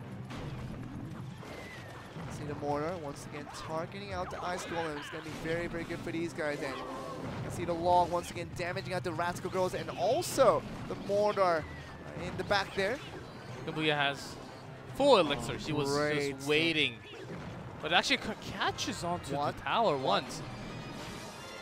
You see this play Twice. here. Once again, a 5-4 Elixir use. The Graveyard Poison combo, but gonna do a lot down in numbers. 500, goodness. 94. 594 on the count, and once again the Ice Golem in play to take care of everything here. See the Rascal Boy being taken out by the Archers. The Hog Rider still not going to have a chance as well. Hog Rider still going forward. That's it, the Valkyrie. He's waiting for that all the time. And even the offensive log, few poison, that will be a tower down. Beaver, what can he do right now to defend it? Okay, we're going to see a 5-4 poison on the graveyard, other way. The log to delete the skeletons and even the goblin gang, but 227. With that log, is going to drop it down the poison range. 143 will go down in one cycle of poison. Who are we going to see get the victory here? The Hog Rider. This will be extremely... Tesla. He forgot that the Tesla existed. And this is what you're going to get. That last poison is going to give the win over to Mick and Booyah. And Beaver has to fight for another day as we're going to go into the final game of the series. Finals match, final set, final game. 1-1 tied. Having the Tesla and Beaver happens to have a Hog Rider. It does. That's not the conventional mortar deck, but man, the timeout now being called for Sandbox, and he finally uses it. I mean, what a time to use it. You just don't have any more time to use that timeout. Yeah, both players understanding the opponent, respecting the opponent, and saying, I can't just have a regular Grand Challenge deck, a ladder deck that will just bring me up here. I need to have something different. I need to have a change. Did you put your own twist? You have to put in a flavor, that spice. Was the graveyard from Mick and Booyah along with the poison. Oh, yes. And Beaver really didn't have the best unit against it of his own, like the Valkyrie. He could have done Rascal, but had the poison in the bottom, so the girls were going to be deleted very soon. Yeah. And had to throw down the log even, and he was losing the trade because of that all the time. It's painful to go against the graveyard for Beaver. It's very interesting stuff because in the end, we thought that Beaver was going to be one game away from taking his team Sandbox into the next round, from knocking away Pono Sports from this tournament. But now, Mick and Booyah says, no. He says, none of that. I'm going to get the game 2 victory and get this right back to even so we can fight in this game 3 to see who the winner truly is. And now we're on to this game 3. And timeout called by the Sandbox, getting 1 more minute. Now down to 20 seconds on the clock, having the final deck. What would you choose for the final deck if it's the last game? Minor. No minor though. No minor. Dang it! I know. Without the minor, it's so hard. Minor balloon. I would have went with that for the last deck, but there's no minors. Maybe just coming up with this same old deck that you can play the best, the barrel with the Rascals once again. The pressure is on. I don't know. I just don't know anymore. I know one thing for sure: the winner moves on. Oh, that's and great. it is the final game. That's a great indication because Mick and Booyah, it could have been him being eliminated for this tournament if he lost that game too, but now he wins that one, gets it into game 3. Beaver feels all the pressure in the world. He's good with pressure because he's had many of those in the past, but this is on another level. I called it without the minor. Was going to see graveyard, but is he going to use it one more time? We're getting to the game. I think the music will indicate us that the game will start very, very soon. Good luck being sent out by Mick and Booyah and Beaver. Such sportsmanship being shown. Let the games begin. Not yet. Well, it started already, of course. The time is going down. Are they going for that minute? No. Mick and Booyah having his favorite Ice Golem. Send it out. Fellow Dragon to take care of that Mega Minion. Be no problem to do so. Just wants to throw that one out. Okay, we do see a big hint. Maybe just a Golem for both of the players. Yeah, Lumberjack and the Night Witch on opposing ends. Does have the Baby Dragon, but does a lot of damage. 1334 already. Down to half. We're going to see the minions being played out here just to take care of the bats. Wonderfully done. Mick and Booyah literally on the winning end. And look at that Baby Dragon. Not even going to get the Inferno Dragons out. Goes straight to the right side. Golem was put right at before. Oh no, it's going to get the charge. Gets the charge. Oh no, That's a tower down. Beaver wants to save everything for his own push. Oh no. Mick and Booyah gets the first tower already. He saved up the elixir, but what can he do? Lumberjack. No. But the Inferno Dragon already locking onto the Golem. Oh, we're going to see this come into play. Even not a even Lumberjack, close. not even going to get the explosion damage onto the tower end. Look at this. It's going to be a huge one now. How are we going to see this transpire? Hey, these bats, though, they're going to do some damage, but... Oh, the zap. just Perfect. To just destroy the mentality of Beaver right now. Perfect defense from Mikenbuya on that zap. Hey, 120, Joe, so it is still possible. Things can happen. He's already towered down. I know, very likely that Mikenbuya will just take this game. I don't want to lie to everyone and just say Beaver still has a 50% chance of winning. No. But no, not even close to 10% right now. And Mikenbuya hasn't even shown his last card. It might just be a goal. For the life of me, I just don't know anymore. This is the ultimate defense deck. Ultimate defense deck, no primary offensive technique. He got the damage down with the Lumberjack and then the Battle Ram to get that tower down. The Poison chipping down a lot of the units. Oh my goodness, the ultimate defense deck from Mikenbuya is not going to allow Beaver to go anywhere with it. Beaver is falling short, dropping down the Night Witch after the Golem. I mean, he has lost this momentum. Is done. This is done. There's nothing that can come up for 25 seconds. You're definitely not going to knock out 17-16. And look at the damage being done with that Royal goes down to 962. We might see Mikenbuya with Pono Sports going to that wild cards matchup as the winners to go up against the semifinals. It's going to be very, very important. And we might be 7 seconds away from seeing that happen, G-Clef. Oh yeah, there's no way to come back into this game.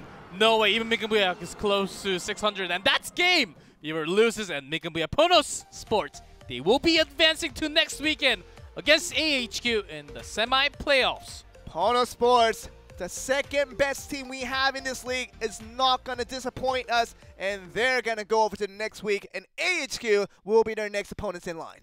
Oh man, Beaver taking the first game, and we just thought for a second, is Mikenbuya going down? Is Pono Sport not making it to the playoffs? And having that strong mentality, coming back in strong in Game 2 and Game 3, he destroyed Beaver. To be honest, I believed in Beaver. I thought he was going to get it done. After that Game 1 victory, I thought maybe Pono Sports, the second best team we have in this league, might just get eliminated from wildcards. Oh man, let's look at this replay. The final game. Already a tower down, guys, by the way. And that was because Lumberjack did tons of damage down to 13. And then the Battle Ram just going straight. Beaver wanted to push all the way in. But onto the other side, there is that Infernal Dragon locking down the Golem all the time. And he does not have the zap. That is the main point. And look at that Ice Golem just in perfect timing to get that Baby Dragon on the rage. Defensively perfect. Look at that deck. Mikenbuya, Ice Golem, Infernal Dragon, Lumberjack, minions, and also Battle Ram. Talking about Royal Ghost in there, Zap and Poison. It's an ultimate defense deck. Yes, even against the balloons, even against lots of airs, he does have the poison and the minions even. Oh my word. We are here. Mikenbuya and Pono Sports, they are the champions of wildcards. They are the winners, and we're going to get to the wildcards winner with Pono Sports on this interview. Here is Mikenbuya. How do you feel about the game today? I'm glad I will be able to move on forward from now. You've made it to the end. So what was the strategy? For me, I don't think about the opponent. I don't predict. So I think more about my deck. So I don't really have a special strategy, I would say. How did you feel when you lost the game 1? For me, well, I was thinking that maybe our opponent would take it easy since they won. So I was hoping that I could use that as an advantage.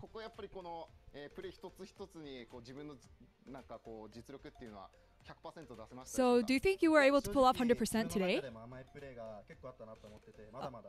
No, I don't think so. I think there's always room for growth. So for the playoffs, so you're expecting we can see some growth? I'll try my best. Next week, we'll be playing AHQ at the playoffs. Have you ever planned? We've played them and we lost once, so I'm going to study on our loss. So you've changed your strategy, changing players with your 1v1 and 2v2. You appeared in 1v1.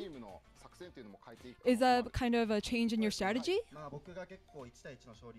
For me, I have a high 1v1 winning, and we always think on our practices, during our practices, our results. Great stuff from Mikenboya. I think one of the best player, if not the best player we have in this current league. Looking very, very good. It's going to bring Pono Sports onto the next round. And my God, how far can this team go? Now they're in the clear. Now they're past the best teams of the wildcards. And they just have to go through Southeast Asian. They have to go through Korea. Maybe they'll be in the finals for a rematch against GameWith. Oh man, that is totally possible. And starting from now on, we'll only have they only have to study about one more team.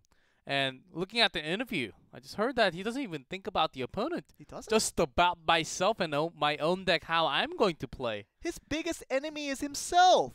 That is the mindset of Mikenboya, the greatest player alive right now in all of Clash Royale League Asia. He has that mindset to push his team forward. And 1v1, 2v2, it doesn't matter. He will get the job done. And I'm just excited, as I won't be in the cast anymore. And I'm going to try to see how far Pono Sports can get in this tournament. It's going to be very, very exciting to keep track. Oh yeah, it's going to be amazing, and best of fives from now on.